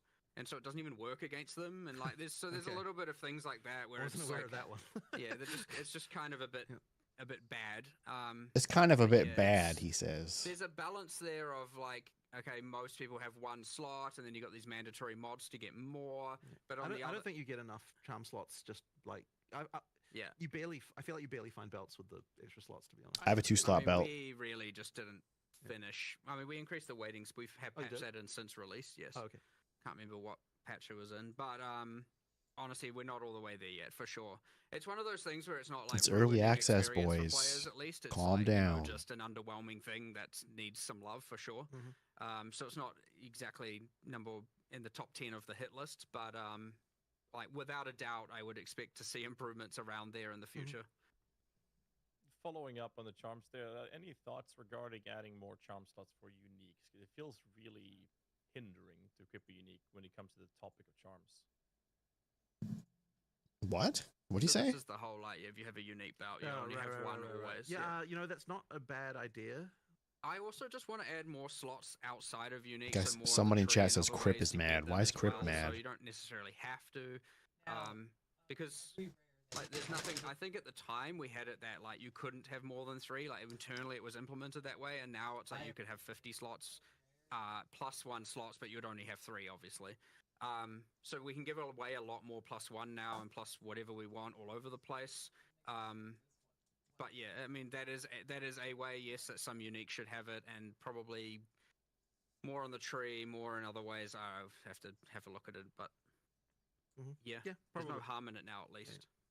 All right. We're going to move over to another topic, which is, speaking of belts and trading the unique belts, for example. State of crafting and future plans. It's not crafting, So it's we'll gambling. Start with crafting and future plans you have there, and then we're going to talk about trade. So the current state of crafting is very different from PoE 1. The perception, again, to go back on that in PoE 2, is that you're not actually crafting unless it's rog pog crafting. You're actually just pulling the arm on the vendor machine, on the gambling machines. So what's the state here and future plans? I don't know that there's a huge amount we can say about this right now. Unless you've got any particular thoughts that you think you can go into. I mean, like Well, one there's thing, just- of course, is that PoE 2 just has less crafting systems than PoE 1, just due to the fact that we add these typically with leagues and so on. So there's just less going on, which means that if you're like a PoE 1 player, then you're going to see less complexity there, for sure. It's not But I don't think crafting, that's though. exactly what you're getting at, right? Like, I guess there's some there. I mean, effectively, what you're saying is people want more determinism, right? Yes. Which is like a continuous, endless thing that like people. There's a fine line there, Yeah. and we're on the certainly more on the slot machine side of that line, like without a doubt, obviously, right? And there's more we She's need to do, loud I would say, to sometimes. get towards that line, but that's our line that we determine. Not that I know how to describe that, because there's plenty of people who are just going to be like make everything fully deterministic all the way. I mean, before we released, we had for a while a system that involved like deconstructing mods and then putting specific mods on items and so on. Like we just kind of like no one. Like with a system like that, we were never able to get it to the point where both people who played the game were happy and like we could be happy as far as like what it would let you do, and that like there's still something along those lines we might be able to do one day to kind of work that out, but we just kind of haven't really hit it yet. The socketables were kind of supposed to be the thing that was you had full control over. That's like determinism, and so that like. Which has a lot of room to expand over time. Sure. Like, So there's more stuff you can do there. But I guess because people see that as supplementary, they don't even necessarily see it as part of the crafting system, which is kind of interesting. Like it sort of replaced the crafting system in a way, but then, as I said, people don't really see it as part of it. So, I don't know. Like, I mean, I don't think it's crafting at all. yeah, I guess the thing is we just have to find a way to do more things that make people feel like they have more control without actually sacrificing the without making it too easy to just get the best shit, which is obviously always the concern, like making sure that there's still enough room for there to be items that are significant, like that are better than other items. So I mean, yeah, that's kind of where we're at, I suppose. The other thing, of course, being it is important that to make sure as we add more of this determinism or get towards that line, that we don't then just immediately devalue all item drops on the ground, right? True. That creates a different problem when now all of a sudden you don't really care about what you're finding, or you're only caring about normal items you're finding, or you create a different problem by doing that for sure. And there is an argument certainly by people internally that PoE1 got to the point of that being a problem, where you no longer cared so much about what was on the ground because you crafting would always get you something better. Yeah, like that. Yeah, but it's 100% RNG right now. But yeah, I guess that's kind of just our overall, just like nebulous cloud of thoughts on this matter. If there's a We're stat not that really you getting want to into too many roll, there's no specifics, I way suppose. to even So, head yeah, I in mean, I that don't know if direction. you've got anything else It's to say just- about it, Said but, if we add more, we're adding something to Expedition, we don't know what it is Sure. necessarily, or what it will do to the thing, Mhm. and then we're adding, what I would say, greater essences are too rare right now. And what else is there in there?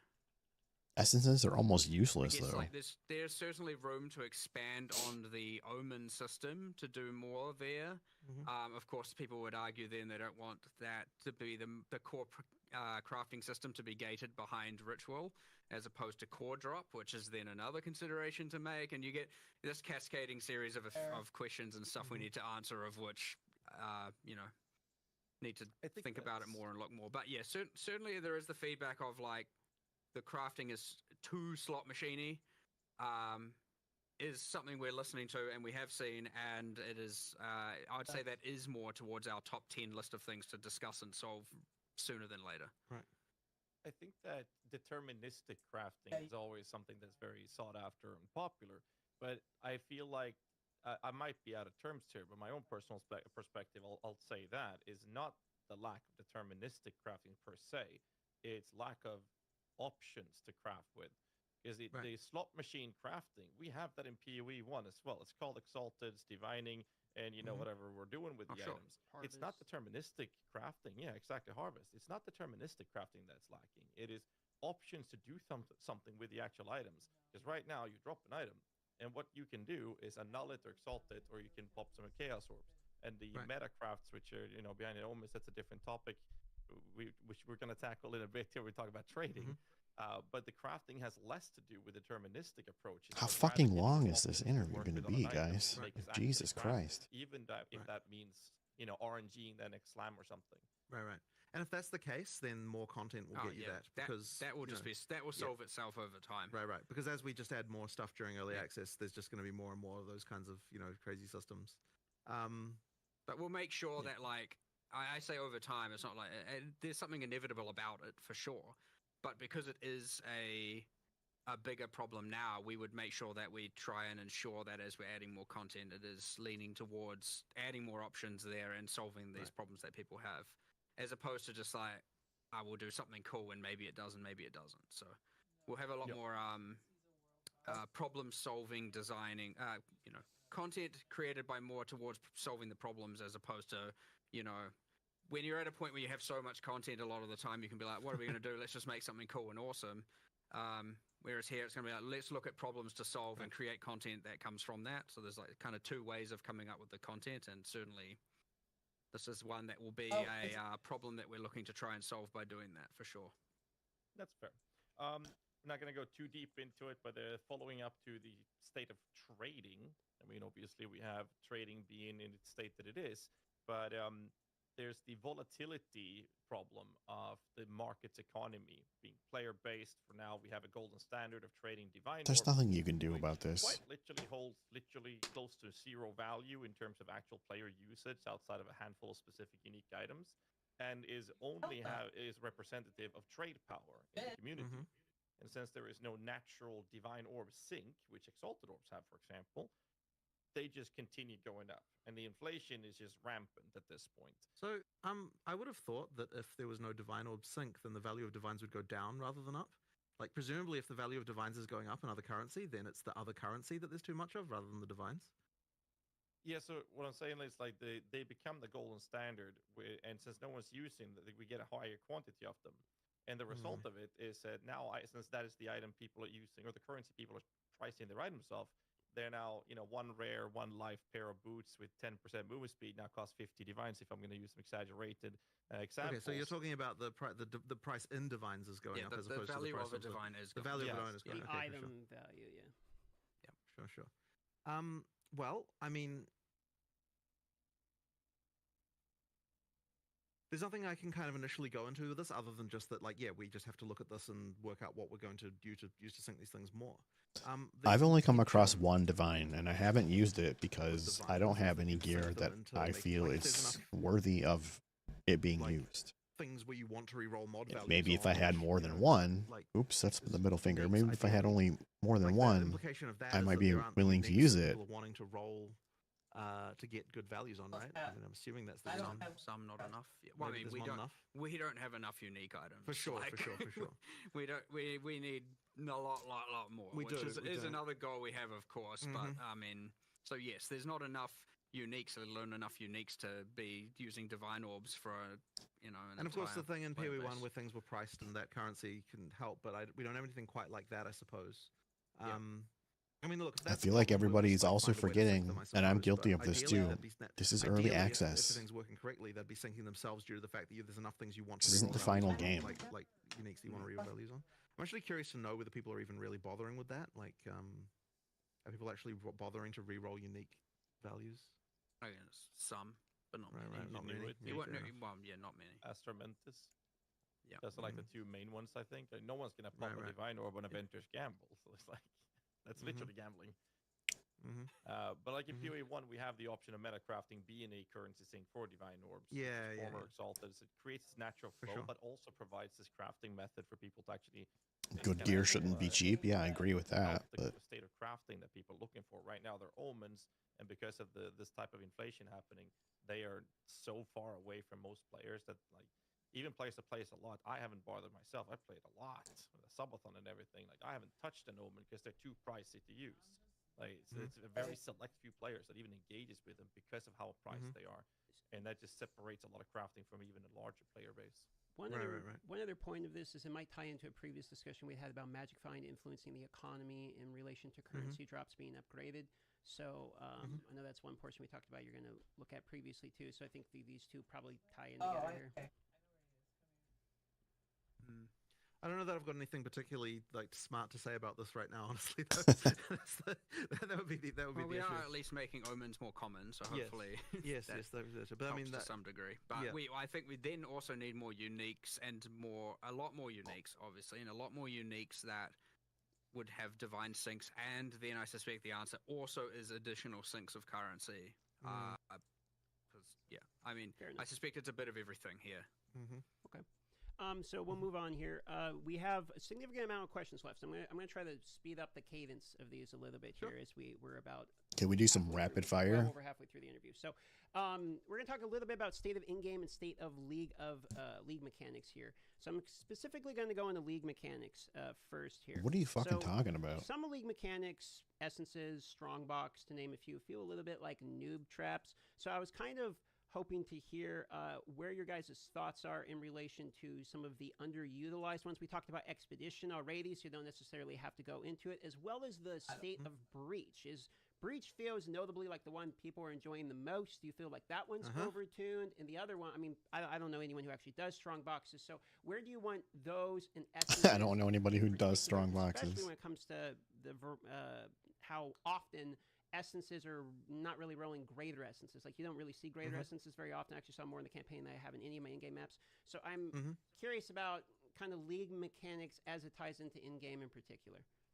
Yeah, I mean, look, we just need to do a lot of balance here, and that's really all it is. And that once again just comes down to the relative lack of testing that in-game had before launch compared to other content. So yeah, there's just a lot of balance to do here. It was meant to be more that essences, strong boxes, and like precursor artifacts are like the things you find that you can't anticipate coming. I understand you can spec into them, that is a thing, but it's meant to be more like a thing you find that you don't know is coming, whereas the I know we refer to them all as leagues, but like let's say the ritual, expedition, etc., the ones you know are coming and that you're investing into. So you have these two categories where you have the ones you are adding and investing into, and then you have the other ones that are meant to be more exciting random finds. And it's safe to say, obviously, you know, there are so many essences that finding non-greater essences isn't giving you that dopamine, especially in in-game. And finding a strong box is like anti-dopamine right now, because it just makes you feel bad, because you're like, oh, either this, and you just want to run away. So, look, it's safe to say that those failed at achieving that goal, hence why we have to make some improvements to them for sure. But I want to make sure that there's those 2 layers of things, where one's the stuff you predict is coming, you can see the icons, you can apply them with the you know, there's the base types of the precursor tablets to apply, and then you have the things where it's like, I hope I find an essence, because it's like, I hope I get the good one that's worth, you know, way too many of those divine orbs. So yeah, way too many, brother. So yeah, and we'll continue to add ones at that upper level that get a tablet, and then we'll continue to add ones that are more at that random find excitement in the map that you don't know is coming. Because you don't want to put it all on one layer where you know everything that's coming necessarily, because then nothing is exciting. You can do exciting within that to some degree, but not always. I mean, really, it all is to say that like there are some of these that just aren't as good as the others, and we just have to improve them. But what I will say is that the breach monster density is probably a little on the high side. Like, it's actually to the point, by the way, where like we get a bunch of error messages in the logs for failing to spawn monsters in breach, because they're packed so tightly together. Yeah, they're crazy. They don't even spawn anymore. So there's actually like there's an issue there that we have to do something like about. Hundreds. Yeah. Like so actual hundreds of error logs of just like cannot fail to place monster due to lack of space. Yeah. So yeah, like that there was a joke if we could release breach monster reduce breach monster density by 20%, and the players wouldn't even see it, because it would just result in less error messages for us. So, you know, like there are actually some stuff that needs to be sorted out there. But we don't want, like, okay, what I don't want is people to feel like, oh, we're just like nerfing that into the ground or something like that. We definitely don't want to do that. But some of the other league mechanics just need some addressing to make them, you know, better. And yeah, they just need to be better. And yeah, it'll all just come down to us like experiencing them and seeing if they suck, we'll improve them. And like right now, I know that Strongbox has got the most improvement in this patch, and I know Essence has got like at least some adjustment to make them a little bit less crap. And there's probably a few more adjustments we'll make more from about there. the combat than the itemization. That's something we still need to look into. Right. So there's just stuff like, we just need to improve all that stuff until it's good, right? Simple as that, really. Fair enough. How do you guys feel about the progression of players entering into mapping, going from map tier 1 to you're doing tier 16s, and then into pinnacle bossing? How do you feel like the pacing in there? They give you, one reason I bring it up is in PoE 1, we have like the quest invite version of boss fights that will happen at different iterations, so you probably know where I'm going with this. So we're not really happy with how that is right now. Like, we're not happy with how the quest, the quests that effectively we give you are just like do X many of tier Y maps. And honestly, like, we can do a lot better. That's kind of a larger. It's something that I would have loved to be able to just solve instantly, but like it does need some more work. And I think there's a few different areas of this. So one of them is that like just the way the progression feels just isn't as good as PoE 1 in some way. That's kind of slightly hard to define. Like in terms of just like the feeling of like the progress you're making just isn't quite right. So I think we need to do more. Like there might be some changes we have to make to how the outlet. I feel like this is going way too long. Like no one's gonna want to sit through this entire thing. Yeah. Like it just needs more of a feeling of random ones. I mean like actual ones. You know, still along a series of objective-driven kind of narrative-involved things where you're getting your. It's still an end game, not pinnacle boss at tier 6 and maybe at tier 11, and they're the quest versions, and you're doing those, and then maybe there's Uber versions, and I'm just rambling. There just needs to be more going on with regard to how that progression feels. So that's one element. So the next one is that the tutorialization of the end game is not really there. Like we need to do more around this, so that like it actually sort of eases you into end game a little bit better. As far as like if you're a new player, like we kind of just throw you in the deep. Like we fixed a lot of things about the introduction to the game through the campaign, but then you get to end game and it's kind of like we don't really do enough to kind of really ease you in there, I would say. And then I did have a third point, but I can't remember what it was now. There was something about that. Oh yeah, that's right. And it sort of ties in a little bit to what I was. This kind of was covered a little bit with what Mark was saying just a second ago. But like the way that you progress through the tiers, like you can go through the tiers too quickly, and then you kind of get left behind with like what rewards you should be getting. And like in order for us to fix that, we kind of need to make each tier more meaningful with regard to what you have to do there and what's going on. So there'll probably just be more there at end game just to kind of make it feel like more of a progression. Yeah, when are they going to start asking community questions? And that can include more storyline elements. They're just asking the shit that they personally care about. Feel better. Which is fine. Take a bit of a turn. It's their interview. But like it doesn't really feel like it. It really does feel very different. For sure. from campaign to end game. And yeah, as I said, it's just a matter of sort of easing that transition, making that a little bit better and smoothing out that more for sure. I want to hone into 2 points here. Because you talk about it feels like a different game, sort of a different sense of progression, at least, as you go from campaign into action. This is a question we're going to ask later, but it seems a good time to ask it now. Is that intended, and do you like that as a design principle? Because I've seen people say that they really like the campaign, and me, myself, I like the difference, but I've seen people state that they really enjoy the campaign pacing, then they get to maps and they feel like it starts blasting, it's almost a different game at that point. So I think the audience would love to know how you feel about that difference. You do actually, I mean, you do need to get to the point at some point where you feel incredibly powerful. However, I would say that there is like a bit of a switch flip right now that's kind of not quite right. Like there's definitely something that ain't right going on there. Well, there's two. There is the character power side. I mean, a lot of people are getting to endgame. Excuse me. A lot of people are getting to endgame and they aren't just becoming gods all of a sudden, right? A lot of people are struggling and falling off and can't sustain maps and are dying. And, it's not like you get to endgame and all of a sudden you're ultra powerful. Ultra power. You certainly, a lot of people are getting to endgame and then are just lost as to what to do, right? Like a lot of players really like to be told exactly, here's what you do, here's what you do, here's what you do, here's your next objective, here's the thing to look forward to. Me, something just like I like maps, but I feel like I'm just wandering aimlessly. Objective, right? That's just like, okay, sure, I'll do that. Where we could do that a lot better, right? Go to this place, travel here, do this exact thing, discover this, do a tower, run this breach, all these things we can have obviously way better objectives and ones that we could still design. And you're getting your passive points for each, and you're like, okay, the next thing it wants me to do is this exact thing, not just, I've completed my 10, now it just wants me to complete tier 2 maps. I see. I'll just keep going. Sure. So there's no like, whereas the campaign's very story is like, go kill this boss, get here, and you got NPCs talking to you and everything. And then all of a sudden it's just, now I'm killing stuff, ticking up this ticker. And, a lot of people probably aren't really getting into, based on the tutorialization, they're not really getting into the towers, the tablets, all of that stuff. And then they're just also possibly finding it a bit too hard and they're dying. And so, yeah, it's not, is friendly to the people who, especially non-PoE1 players, it's not as friendly to them as we would want it to be at all. That being said, like, obviously, there is also the capacity at that Is he point just to rambling, be like, or is "Alright, it just I'm gonna me?" change my build to do this or go do this, and now I'm just, like, obliterating everything everywhere. And you don't have all those, like, story events breaking up your flow of gameplay. It's just, like, map, kill everything, map, kill everything, map, kill everything, which people love. But yes, for those who know how to do that, that happens too soon. And for those who don't know how to do it, they're like getting stuck in a hole and finding themselves very lost. So yeah, 2 sets of improvements. The people that are going to obliterate everything, they're going to have their fun no matter what. They'll get there a bit later, sure, if that's how you want to think about it. But it's way more important to not just have that like very much narrative-driven change in pace where all of a sudden it's just like, and it's gone. And now you're just doing, kind of random stuff. What am I supposed to do next kind of thing? And yeah.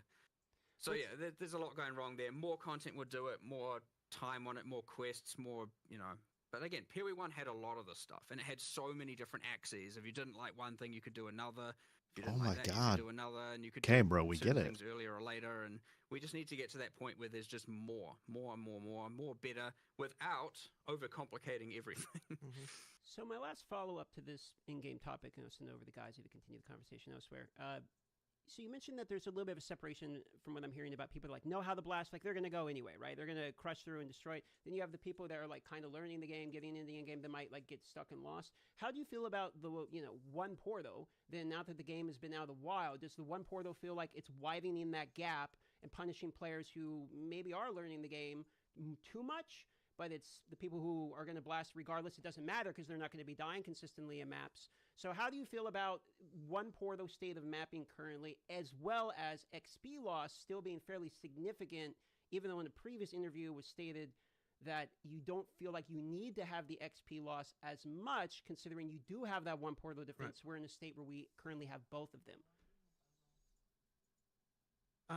So first of all, he means one try on the map. Like when you die, it's over. Whether or not we want to go back on one Portal or not, and I think that it comes down to the fact that I think I think that it just would really not feel the same if like the whole death actually mattering thing. I think is actually important. Like I think we sort of decided like because we discussed because we were talking about the pinnacle boss thing. Obviously, the discussion came up of like, okay, should we just be allowing 6 portals everywhere? Should we be allowing checkpoints everywhere? And I think we ultimately decided like we really don't want to go that way if possible. So we're gonna try like that, and that's kind of where we came to like. Well, first we'll try with this pinnacle stuff. We'll like make sure that that's like something because that's actually something we've got like true economic value that you need to actually preserve. And so it matters a lot more, and like the amount of time it takes you to get there and everything that matters. But I think Chat's not happy with this. To me, I feel like to be a game, you have to have some level of failure being possible, and the 6 portal thing, like it really just does. To me, it just never really led to a situation where you felt like you really could fail in the same way. So yeah, I'm not really a fan. I much prefer the whole like 1 death thing. As for I like it too. Part of the thinking around that is that like it's kind of keeping you in the. I know a place lot where of you're people supposed are to going to be as far as like if you're dying all the on time, the other side of then that you're probably coin, not but I ready like to keep going. you up die. the power curve. You die. But I mean, maybe that's like the wrong way to look at it. I'm not sure. I don't know if you've got any different thoughts about this. If you're dying, right now there's too many penalty axes. So if you are dying all the time, you're not going to get maps, and thus you're not going to go anywhere. And you also it's kind of like an add insult to injury. You're also now just not leveling. So but you do have to have it. So I agree. I think it's, so they're at odds. These guys don't agree on this. Severe when all combined together. Combined with, I also think that the very start of maps is just too difficult. Like I think we should ease into that a little bit. So bring that down a bit and then ramp the difficulty up. Well, I mean we could hit the same spot, but I think it's just a little bit, and I think that's mostly due to the number of rare monsters and the obviously monster combinations. Because you can kind of avoid bosses, and like I don't mind. I think that's a little bit of a different situation. But you get all these monsters you haven't seen in ages, and they all combine together, and so you have to kind of like generally when you go into those areas, you learn what the monsters are doing and how they're combining, and then you maybe die once or twice if you're not, ultra powerful. I don't know. You might be able to change my mind on that. I mean, you're already losing XP and you lose the map at the same time. Maybe just lose XP and you get a second try. I don't know. I can't take the learnings of that previous map and apply it to this next map because it's a whole different set of monsters. So there's nothing to really take from one map to another aside from just like maybe playing a bit more carefully or like, not being so overzealous and whatnot. So it's just a little bit difficult there, and I suspect we need to bring down the difficulty a little bit and ease people into it a bit more. But I need to think about it certainly a lot more and actually get a little bit more analytics on it as well and actually see what the actual problems are. And again, I read a lot more feedback, honestly. Sure. It would be nice if there was a way to deal with the fact that, so I mean, like, okay, the penalty for not clearing a map,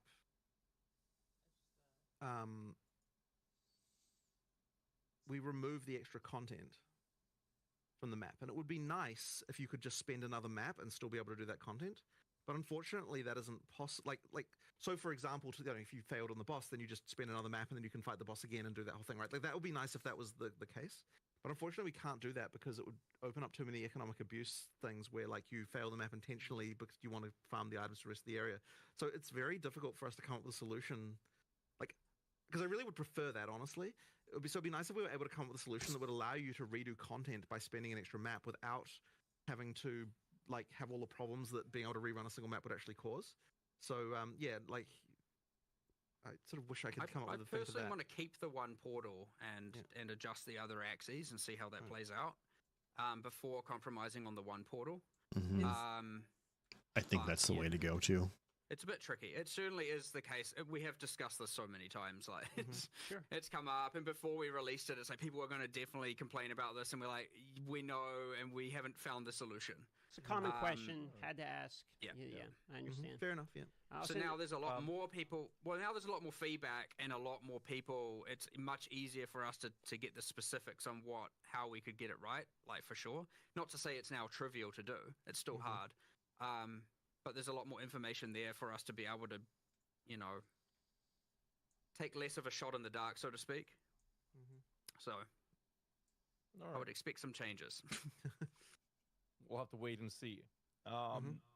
So we're cutting it a little bit tighter because we have a lot of questions. So I'm going to try to speed run as much as we can because there is a section that I care very much about. It's minions. So let's get there, okay? Oh Jesus, this is dragging the fuck Let's on, dive guys. into it. And we're going to talk about ailments, damage over time effects. We're talking about ignite. We're talking about dots like poison, for example. So the question is, what's your feelings around it on a hit, as it scales on hit, opposed to its dot scaling, which we have a bit different scaling in PoE 1, because now it's based off the actual hit you're doing, which was taken away from PoE 1. So what's the reasoning behind this, and what's your thoughts on it? Know that one? Well, I can't remember the history of PoE 1 too much, but I understand the difference. I mean, I personally prefer that the heavier the hit, the more the dot. The issue we run into is, of course, then you just get... It's either balanced around the extremely hard heavy hitters, and everything else can't really scale them currently. And then you get into the thing, or you go down the PoE 1 route where it's a bunch of skills have ailment penalties and a bunch of them don't, and that more normalizes it so you can play any skill to do the dots.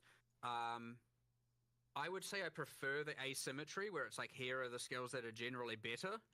The problem is, I'd say that's, you know, again, I mentioned the bleed Hammer of the Gods thing earlier, where it's just now the bleed one-shots the monster, and, you know, you get into that kind of situation. So there's a whole bunch of balance here to get right, but I don't want it to just be like, well, implicitly, I don't want it to be like you can play any build and bleed.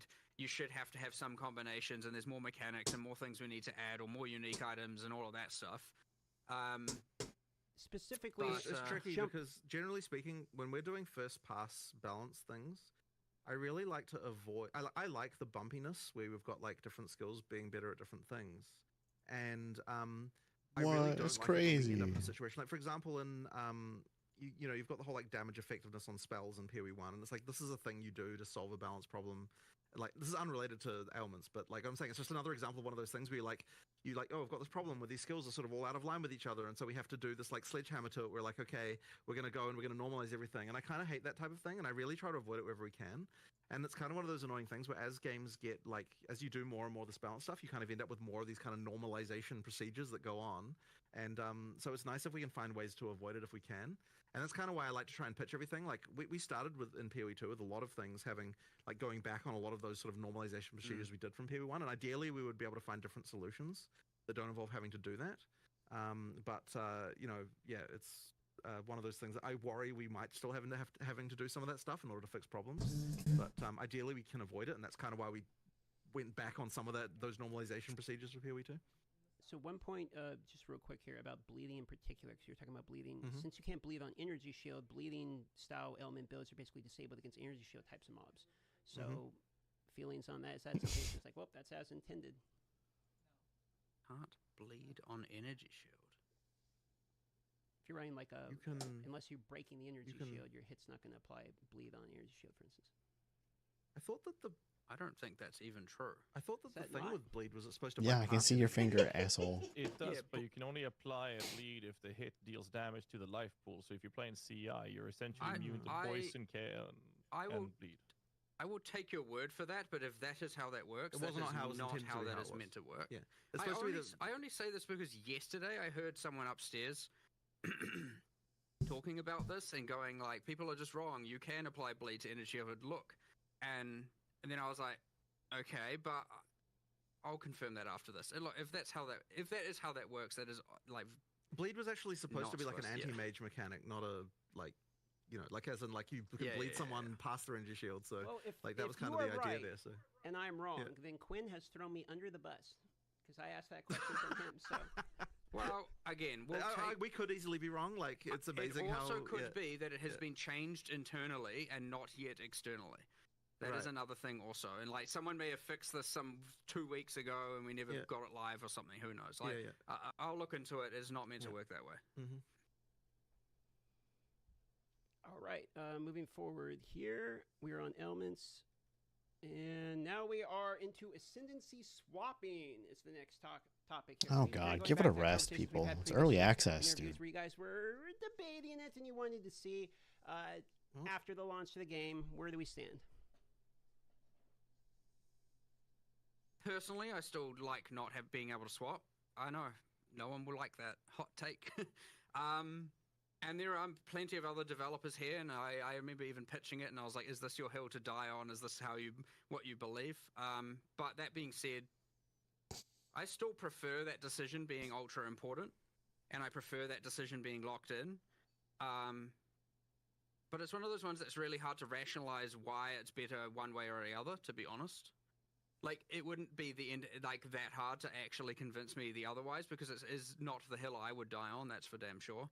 But so I don't know, it's like, I have my preference. I don't know why I have my preference that way. I guess I just like more decisions, especially about characters, to be a bit more final, but it's nice for your decision to actually be important. I don't really know where we're going to go with this one, aside but from, it kind of like, locks sure, you we'll in. If you want to reevaluate it change, and you got to we'll roll see. a whole new character. But at the end of the day, we have a lot of developers that feel very strongly, and then we feel one way, and we discuss it with those people, and we kind of see where we land. But like, we're not going to ignore, you know, the opinions and preferences of our team, either our design team and whatnot. You know, just to overrule it, just because. That being said, I sit on one side of that fence for sure, that probably the majority of players do not sit on. I mean, I'm 55% in favor of re-rolling ascendancies personally, so it's very hard for me to argue against it when I would say that I would allow it, but I'm also, once again, like, other people on the team feel more strongly. I mean, what I would be open to is, like, I understand you have to go online to have a look at what those ascendancy classes are, but I would be more open to having in-game things where when you're creating your character, you know, I don't want to not in a way that wouldn't overcomplicate it for new players, where they're like, oh, what are all these, what are ascendancy classes? What's going on here? I'm not really in favor of that argument personally, because I don't think that you are equipped at the point of the start of the game to be able to assess what the ascendancy classes are. So kind of I don't really think that really holds water. Less for new players, I guess. But then again, experienced players already know how to get that information. So I don't know the right solution there, honestly. But you can bet it's going to come up in discussions another 55 times this year. So surely we're just at the start of it. Again, we don't want to take too much of your time, so we just keep up with speed running some questions. And the first one here is: given the current TTK, so time to kill, of pinnacle bosses by many of the stronger builds in the game, I guess the question is, what is the goal for build power? Is one-shotting pinnacle bosses an intended power level for builds, or is it intended to assign something else? This should definitely not be the case. That the first nobody ever intends for it to be one shot, and what a stupid question. Like, that's the kind of thing that maybe you can get to after crazy amounts of like extra items being found, but you shouldn't be doing that the first time you play it. So yeah, that's it's not dumb. Right. And that's just, there's some builds that are. Does anyone use common sense these days? Like, this question didn't even have to be asked. Use their abilities. That's why we spend a bunch of time making them, after all. Yeah. When you first get there and you're kind of relatively equipped for it, it shouldn't like. It should still be a 1 to 3 minute fight kind of thing. Yeah. Okay. Gazzy, filtered his questions, brother. That was dumb as fuck. 3 minutes of actual skill combat. Not like... Okay. Oh, that's a good time of reference we can use moving forward, knowing that's the kind of the goal going for the vision.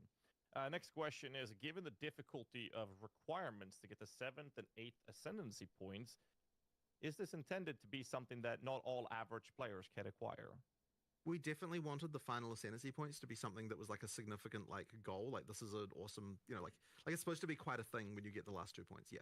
I mean, as for an average player versus not, that's kind of hard to answer. I mean, I don't know if the average player gets. No, I like this. Really. It should be that way. So remember in WoW when we wanted it to be a big thing. There was these super good weapons and not everybody in the world had them.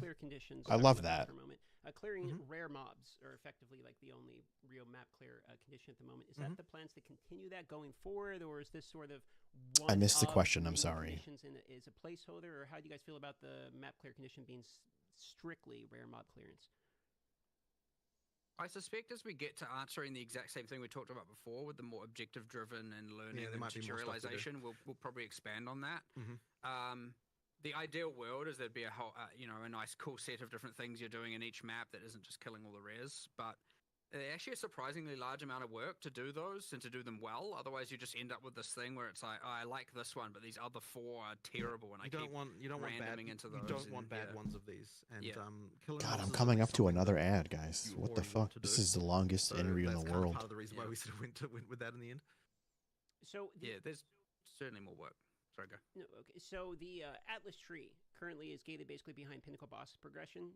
Kind of the same type of question as in clear conditions. Is this going to be mandated in the same moving forward, or are you guys looking to add in more iterations of progression on the Atlas tree outside the Pinnacle boss clear? We did discuss changing how the core of the Atlas progression is, but as for the actual Pinnacle, as for the individual league trees, I think we were still keen to sort of have that be. Okay, so now ask, when is this patch going to be live? When is the next class? Ask questions that matter. And for each of the contents. But yeah, I want to upgrade the core Atlas tree for sure. I think it's quite boring and flat right now. There's not a lot going on there. And part of that is to do with as we add more content, it will make it more interesting. But there's certainly a better job we can do of that. And how you acquire the points, again, getting away from that grind and getting into more like, all right, like do this 2 points, do this 2 points, do this 2 points, not grind this 2 points, grind this 2 points for the actual core tree. For the sub trees, for the leagues, yeah, I actually do like them being behind that. But ideally, each league would then have its own meta system within it to amplify itself in some way, which we don't currently have a lot of. So it's something we'd be looking into in the future when we're upgrading the existing content as opposed to adding new content. All right. I bet all of our chats have been spamming this, so I'm just going to throw it out right away. Map tab when? That should be reasonably soon, shouldn't it? Yeah, it's an as soon as possible thing. We've got people working on it right now. Yes. As soon as it's done, you'll have it. Like, it was not a W. Yeah, it'll be done soon. We wanted it there for soon. release. Yeah, done soon. When's the patch coming? Let's go to tech questions, optimizations, and bugs. Oh my god, dude. We have, and then I'm going to do some mini questions for you guys as well. You keep telling them that you're almost done, and then you keep going to the next, a new category. First question we have is something you talked about in a previous interview, I believe, with the sister, and it was predictive network mode and lockstep. What is the reasoning behind this specific topic, or what's your take on it, seeing how people are performing right now with this? I actually haven't hugely investigated this, to be honest. I don't know if you've got any more information about that. I do not. Yeah. I mean, we Okay, just have next. lockstep right now. Next. The just not, yeah, it's not we that. only have Yeah, lockstep okay, currently. right, Next. Yeah, okay. Well, yeah, we just need to fix that, right? Yeah, like. Holy God. Honestly, the people who would be working on that have not even come back from break yet, so. Next. It's not something that we've got. But yeah, we do need to get that working. I think it was just disabled mostly out of caution, right? Because we just expected lots of shit to be Fucking running. hell, There dude. was a few things. I can't remember exactly what they were. But yeah, we were, need to get it there were sorted. some things that didn't work in that mode, and we had to re-engineer them. Yeah. And yeah, no time. Yeah, we'll get to it though. Okay, couple just real quick optimization. type Please, questions real here. quick. Terrain obstruction is something that has been helped a little bit in this recent. We saw in the video there, you guys were talking about making it a little bit more clear and transparent. But some things like trees, for instance, covering your screen from the overhead, etc. Do you have any feelings on how terrain obstruction is currently in the game, and is there any plans around making this a little bit? It's just a matter of individual. Is this really a question, DM? Come on, man. Like I like you guys, but these questions are. That some trees don't fade out until Ooh, you're buddy. intersecting with them. Sure, and it's just- annoying because you get more, and the faster you move, the more you will be obscured, and so there's some timing changes, there's some proximity. You guys have changes, access to there's these guys There's maybe bunch of like things. a couple of times a still some year, areas. and you're asking him about as far as fucking the visual effects is terrain. concerned, I mean, we'll just keep working on it, right? I mean, in the background, you've got the engine guys working on things. There is one very annoying crash that is very, very hard to debug that happens on, I believe it only happens on NVIDIA cards. Where like after sort of an hour or an hour and a half kind of thing, you'll get a crash to desktop, and it's been very, very difficult to track down. And we're adding more debug stuff. In fact, I think there'll be a patch. If we can't work it out internally, we'll actually probably eventually make a patch where we tell people to like turn on a command line flag that will enable extra debug information, because the thing that will allow us to debug this does reduce frame rates by like 5%. So we might actually ask people to like, hey, turn this on until we find the problem, and then That's fine. I'd do reduce your frame that. rates a little bit, but it'll help us track it down. And then once we've got that, then we should. We'll be able do to it. out. Effectively, they're like concurrency bugs within. You ain't getting my But frames. annoyingly, we'll also. I told pay for that my the video next version- card. like, NVIDIA told us that the next version of the NVIDIA driver does make the crash go away. But then they also said that they didn't know why that was the case. So I don't know if we can 100% rely on that either. So yeah, there's something weird going on that's like quite hard to track down going on here. and hopefully You we can, ain't getting work my out soon. We frames, just need, boy. more debug information. It's very hard to track down, unfortunately. And it's kind of annoying how it takes so long to reproduce. Like, there's even a thing where, like, the first hour after we do a restart patch, we don't get any of those crashes because it literally takes more than an hour to reproduce. And then after that, they start coming in. So there's, like, something weird going on there. But it's the most common crash, and, like, we're just, like, really annoyed. It's just very annoying to deal with. Thanks for the answer, because that was a very common question. People were talking about crashes and wanted to ask you about it. So good answer there. At this portion, all we have left is some minion questions from Ghazi, just a couple of them.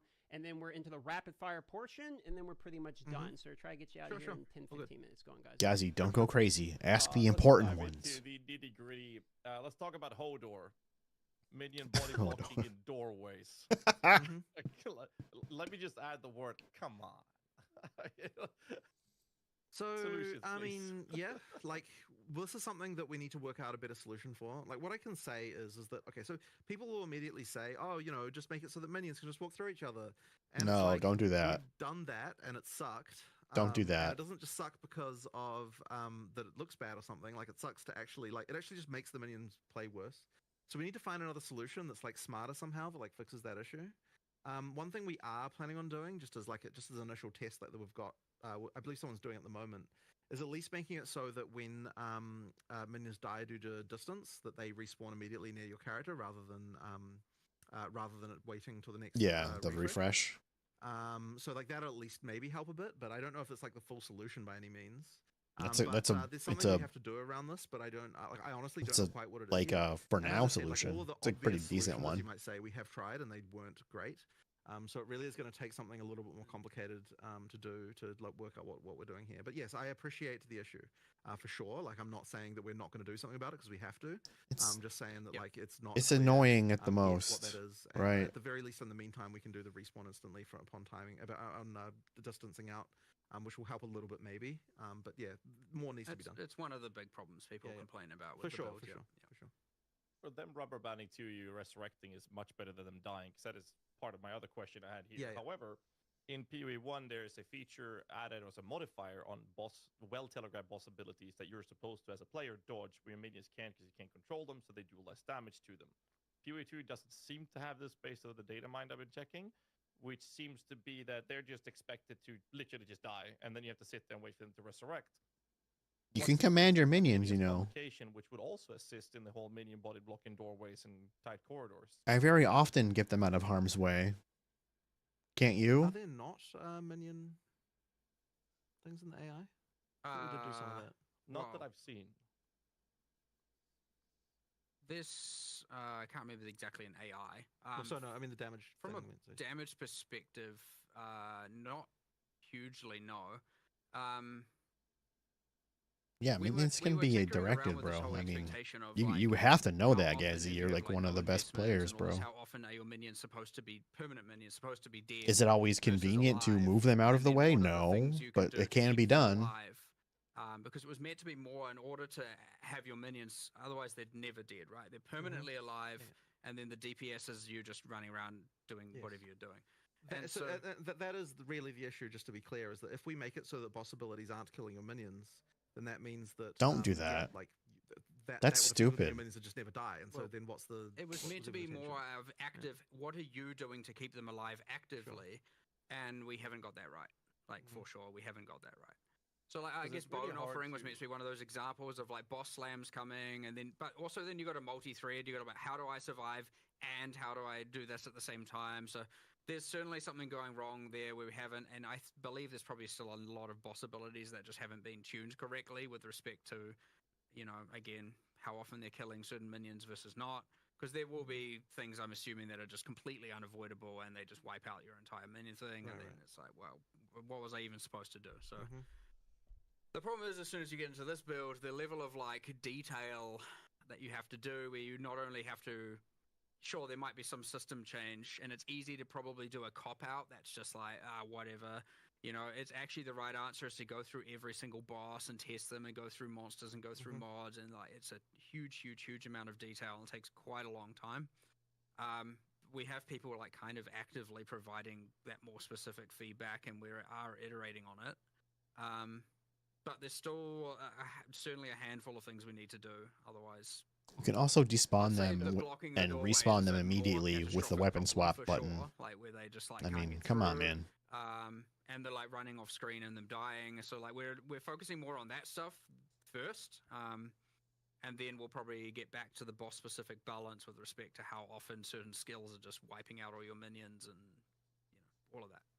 Yeah, I mean, I understand the idea that the bosses are supposed to kill them. The problem is when a boss leaves a damage over time effect on them, they kill a bunch of them, your timer starts ticking. So move them, The Gazzy. next one it resets, and then it kills the next one it resets. Yeah. You just have to wait for all of them to die, and now you're sitting there doing nothing. You feel like you're in a wheelchair, not able to run around. But an instant use convocation could be a solution to that, which would also help with the whole body blocking. A lot of people have been spamming me about make them give us convocation, and I'm in that category as well.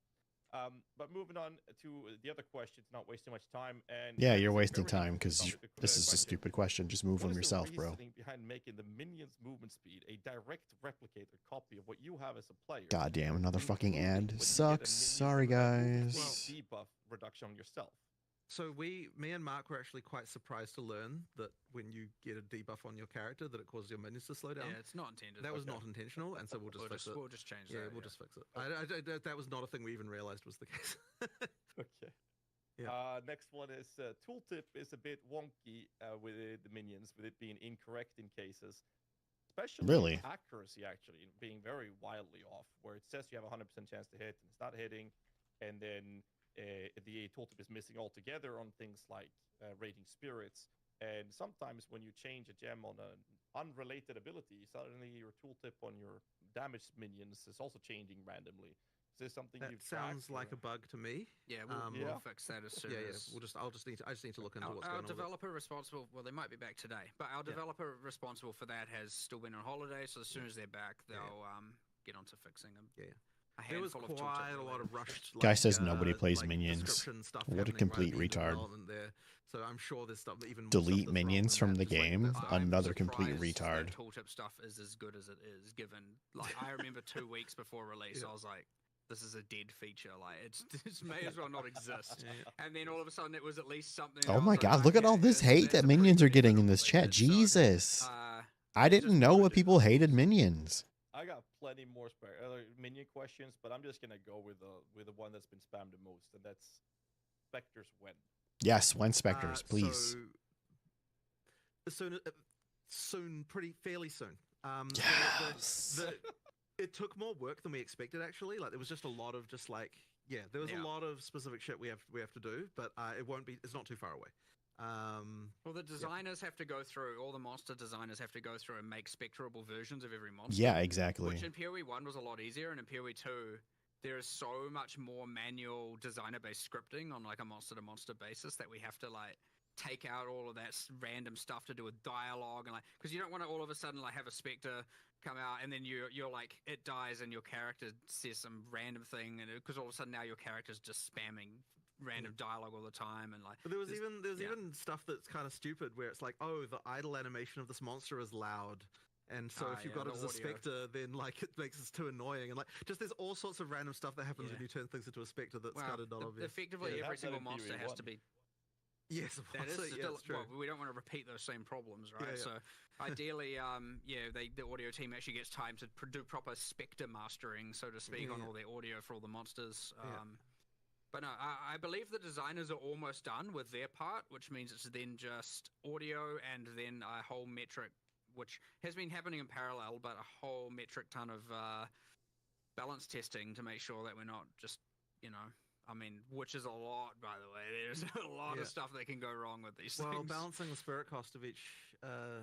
of these is going Yeah, to be but an then interesting. testing it with every Yeah. array of support gems, Yeah. and monsters can be set up kind of jank. Where you're like, yeah, that's like a projectile, but like it's using some other skill that's kind of actually like triggering projectiles. And so if you actually put multiple projectiles on it, it might not affect it in the way you think. And like from a damage perception of like I take less damage from projectiles, that's fine. From an avoidance perspective, it's fine.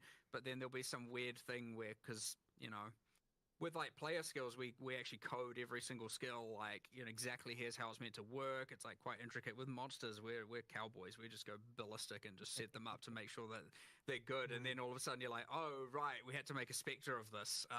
Okay, well, and then you have to hack a bunch of stuff together. But you know, it's also what allows us to be able to make a ludicrous amount of monsters all the time. Okay, can you guys ask But when the yes, now patch you is have to make coming? spectres of Patch all of them, which notes, is almost dates, done. next We've almost class. caught up to where we were, so I'd say yeah, soon, whatever soon means. Not too far. All right, so we are in the last portion. 5 minutes, some rapid fires. We'll fit whatever we can in within this 5 minutes, and we're done at this point. Thanks for going Oh, good. 10 minutes over at this point. So That's all right. I'm just going to pick random ones here. Search feature on an atlas, so you can search like. Breach. Yep, we definitely should have that. This was something we even said before we even released. But Just say yes or not no. time to Let's do, come but on. Let's go. We'll do that at some point Got it. On the list. on the list. Tornado Bird in the game for Ultimatum is the hardest boss in the entire game, in my opinion, personally. Do you have I any believe that's feeling- resolved, and 011 Really? does have changes to that one. I Okay, believe. he's ridiculous. I Got it. saw it on the Thank you. list. I saw it on the patch notes. All right. Really? Tell me what skills. Oh yeah, sure. It was there's something. it was the tornado. Like it was more avoidable or something. Yeah. There was some stuff. It is in the specific boss balance that got addressed in this. We'll see 011. after He's the insane. patch, Yeah, and yeah. then we'll make more changes Yeah. if needed. Yeah. Yeah, OP. Yeah. Okay, so auction house. We're getting spammed about this all the time. You've No. answered many questions. How are your guys' feelings about an auction house? No. In-game purchasing or buyout on the website or anything? Shut like that? up. I mean, I've talked about what we could do before. I don't have anything to announce right now. Sure. Yeah, we'll discuss this more. I'm sure this will come up again. Sure. Accessibility question. Red-green color blindness is the most common in the world. Yeah. It's my understanding. Yeah. Obviously, red on green is a very common thing within Path of Exile 2, specifically in Ultimatum, which is a mandated ascendancy trial. So, for Right. any plans around accessibility features for this?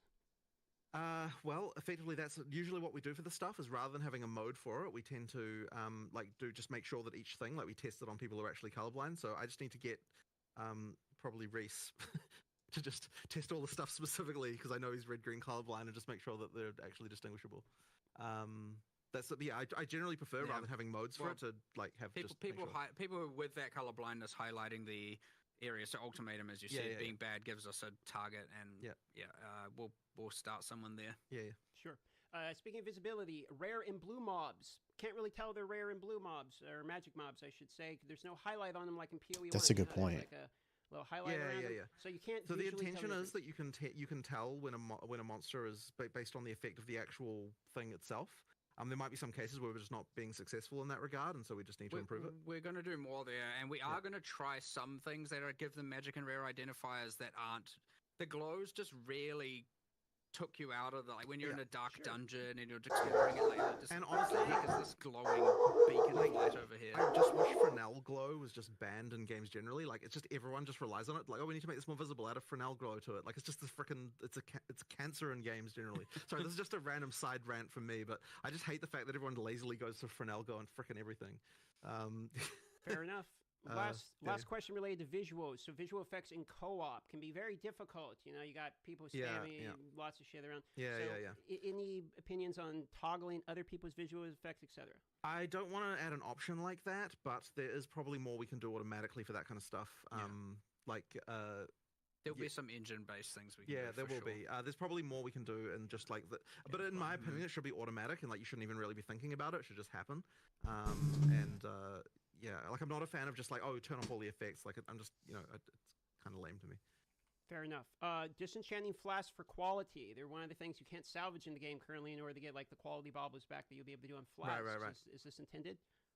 Is there really any reason why we shouldn't do that? I know you were like, it's because it doesn't thematically fit with a hammer on a bench. Just smash the glass. Really? I think that's why it is, but Yeah. like, I have nothing against adding it. Yeah.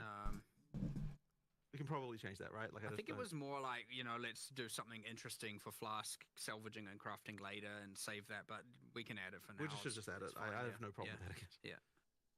Yep. Okay. So we should probably nerf the drop rate of flask slightly. Yeah. Just a random note They're I had was thinking about so using common, it's the ridiculous. flasks.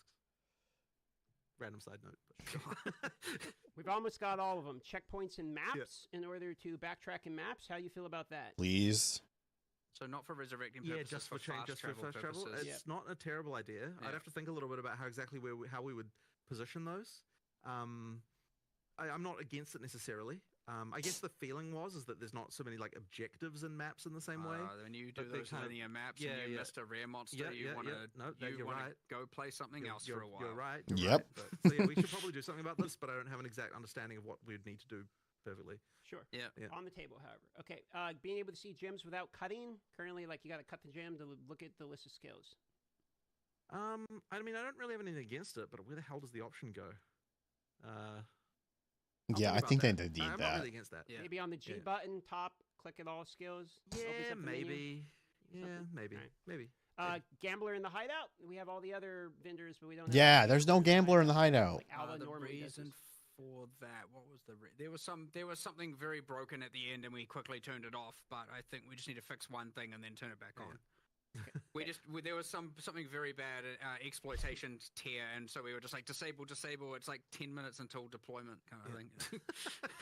4 We'll left, fix and it. we got through all of them. Okay, so Yeah. Venom Quest is currently the only one that you can't reselect the rewards. So, for instance, you can reselect like the Titan Dome with the Life Flask or the Charm Duration. You can't select from like Chaos to Attributes or whatever. Any opinions on keeping that permanent, or can we reselect? I that want as to a- add a way to change that, Yeah. which I know people might be like, well, hold on, then why don't you want to allow a way to change the sentences? And the answer is, I don't know. That's just How I about just feel. kill the boss again? We'll allow you to change. I might feel differently later, but yes, I Why do can't we wanna just add do a way that? to change that. Kill the boss for sure. again. Okay, movement speed on boots. Any feelings about having them be implicit, or I mean, basically, Or movement you speed find the flask mandatory on boots, in the or thing else again. Really slowed down. So, how you guys feel about moving movement speed to implicits, or do you have any feelings on movement speed on boots? I mean, I don't think it's necessarily a problem to have a mod that's really, really valuable on an item that you definitely want to go for. Like, boots is certainly the case where that's like the most extreme, but I don't I necessarily will think it's a scrap problem as every such. single fucking So, boot that you does know, not like, have movement speed on it. It's I immediately a piece of personally shit. don't have a problem with it, but I don't know if you feel differently. I like it. Yeah. I like having it that like, yeah, I think it's good. I mean, physical on a if weapon. you added move speed implicitly to boots, would you then be like, okay, well, like IPD on weapons, like you start to get into funny territory in some Yeah, sense, right? that's Where, a good point. you know. So anyway, that's kind of our feeling on it. Last two, UI customization options. Is that potential? This is I nothing. mean, you'd have to be more specific. I think people just want In to be able to- general, no. Like, Yeah. if you're looking at like, like we're not going to be World of Warcraft like Yeah. like UI mod type there, but yeah, like if there's something specific, then you're like, I wish we could do this. Then maybe we would think about it. It's just a question of Sure. what it More is. of a generic Yeah. question I was getting. Okay, Yeah, last yeah. one, boys. State of co-op and body blocking. Body blocking, you're with co-op here. I think it's As far as the UI goes, I'd be not right about absolutely There's something not right thrilled about it, I if agree, we can but increase I the do think size you of do the need it, globes in each corner. to make things feel more I'd like physical, that. but there is something not right about it. But there shouldn't be, considering that players are actually. No, because you know what it is? It's because we changed really, really close to the end of development the size of the player instead of changing the size of all the monsters. And I think that probably results in like a situation. But yeah, but there's something not right about it. But I don't want to just completely remove it. We might end up with a solution where like the size of a player to other players is different than what the size is to other monsters or something like that in order to Yeah, kind of like ease it. I suspect we'll do something along those lines. Yeah, I'll that is it. It wasn't really on my radar, I have to admit, but we should do something about this. Yes. And you'll yeah. forgive me for asking one last question that I'm When? thinking about myself. Yeah. In terms of microtransactions coming from PoE 1 to PoE 2, do we Oh, have any good question. cadence or quantity or any information we can give them when we're going to be seeing more of our previous purchases? Well, the main thing is that by the time we go out of early access, we have to have all of them. As for the like rate at which they come through, I mean, look, we'll try and get as many as we can done in the near future. I honestly like. This is so the rigging team are like busy doing that, and I haven't paid enough attention to them. I need to go catch up with them and ask them, hey, how's that job going that I see you going on? So, It's probably it turned into more work than we initially Yeah. anticipated for sure. Mhm. There's like a whole bunch of effects that don't Yeah. translate one to one, so there's a lot of departments that have to do a lot of work. They are tuning through it. That being said, like, it was certainly more complicated before when we were in that last like several month or 3-4 month like I want my turtle. lead up to I want my release, turtle and it was kinda hideout. like, okay, we need to have I want it. hands on I deck need when it. certain game Give it modes to get me. done, and Yeah, we generally prioritize gameplay over microtransactions when, especially in those kind of moments. Well, I mean, those And are so things we now paid it's for, gonna though. ease up a So bit and we can allocate some resources, a bit more resources there to get more of them ported across. But yeah, it did end up being a little bit more work than we actually anticipated. It's not just like a copy paste job and it's done. Some things have to be like kind of re-authored to actually work in one over the other. sure, gameplay is more important, but like I said, we already paid for that Mostly stuff, due and to you said it the was lighting, coming. I suppose, so- really is what is the big difference. Yeah. So I don't have an immediate cadence for you, but yeah, we should start getting them coming out, like rolling out relatively soon. All right, and I think that Alright. pretty much wraps it. I mean, we're getting spammed about Patch Passive Exile day. 1's 3.26, but unless you want to talk about, Bit of a long topic to get into at this point. yeah, I'd yeah. say. So I figured I'd just throw that So, there, but all that's good. it, guys. You want to wrap When's it the up? patch? All right, excellent. Let's just say thank you for coming. And, Patch when? You guys it always are happens failing to every ask the time most one fucking half important hour. question. It always goes above. We very much appreciate you guys' time, and sorry for going so long. But pleasure having you guys on. Hope you guys enjoyed it, and can't wait for the patch notes. And we'll see you guys very soon then. Yeah, when are they? Thank Thanks you. for asking Yeah, I that. want to say thank you. Also appreciate the opportunity. Thanks for coming on the podcast. Oh my Sorry God. it was 20 minutes extra, but thanks for your No time. problem. We don't have a clock in here. You understand? You could have said it was the right amount of time, and we wouldn't know. Oh man, I missed my Oh, last we don't- part. we don't know how long it's been. All right, thank you so much. All right. Thank you. All right, boys. That's all I wanted to cover today, and I don't really have time to play games.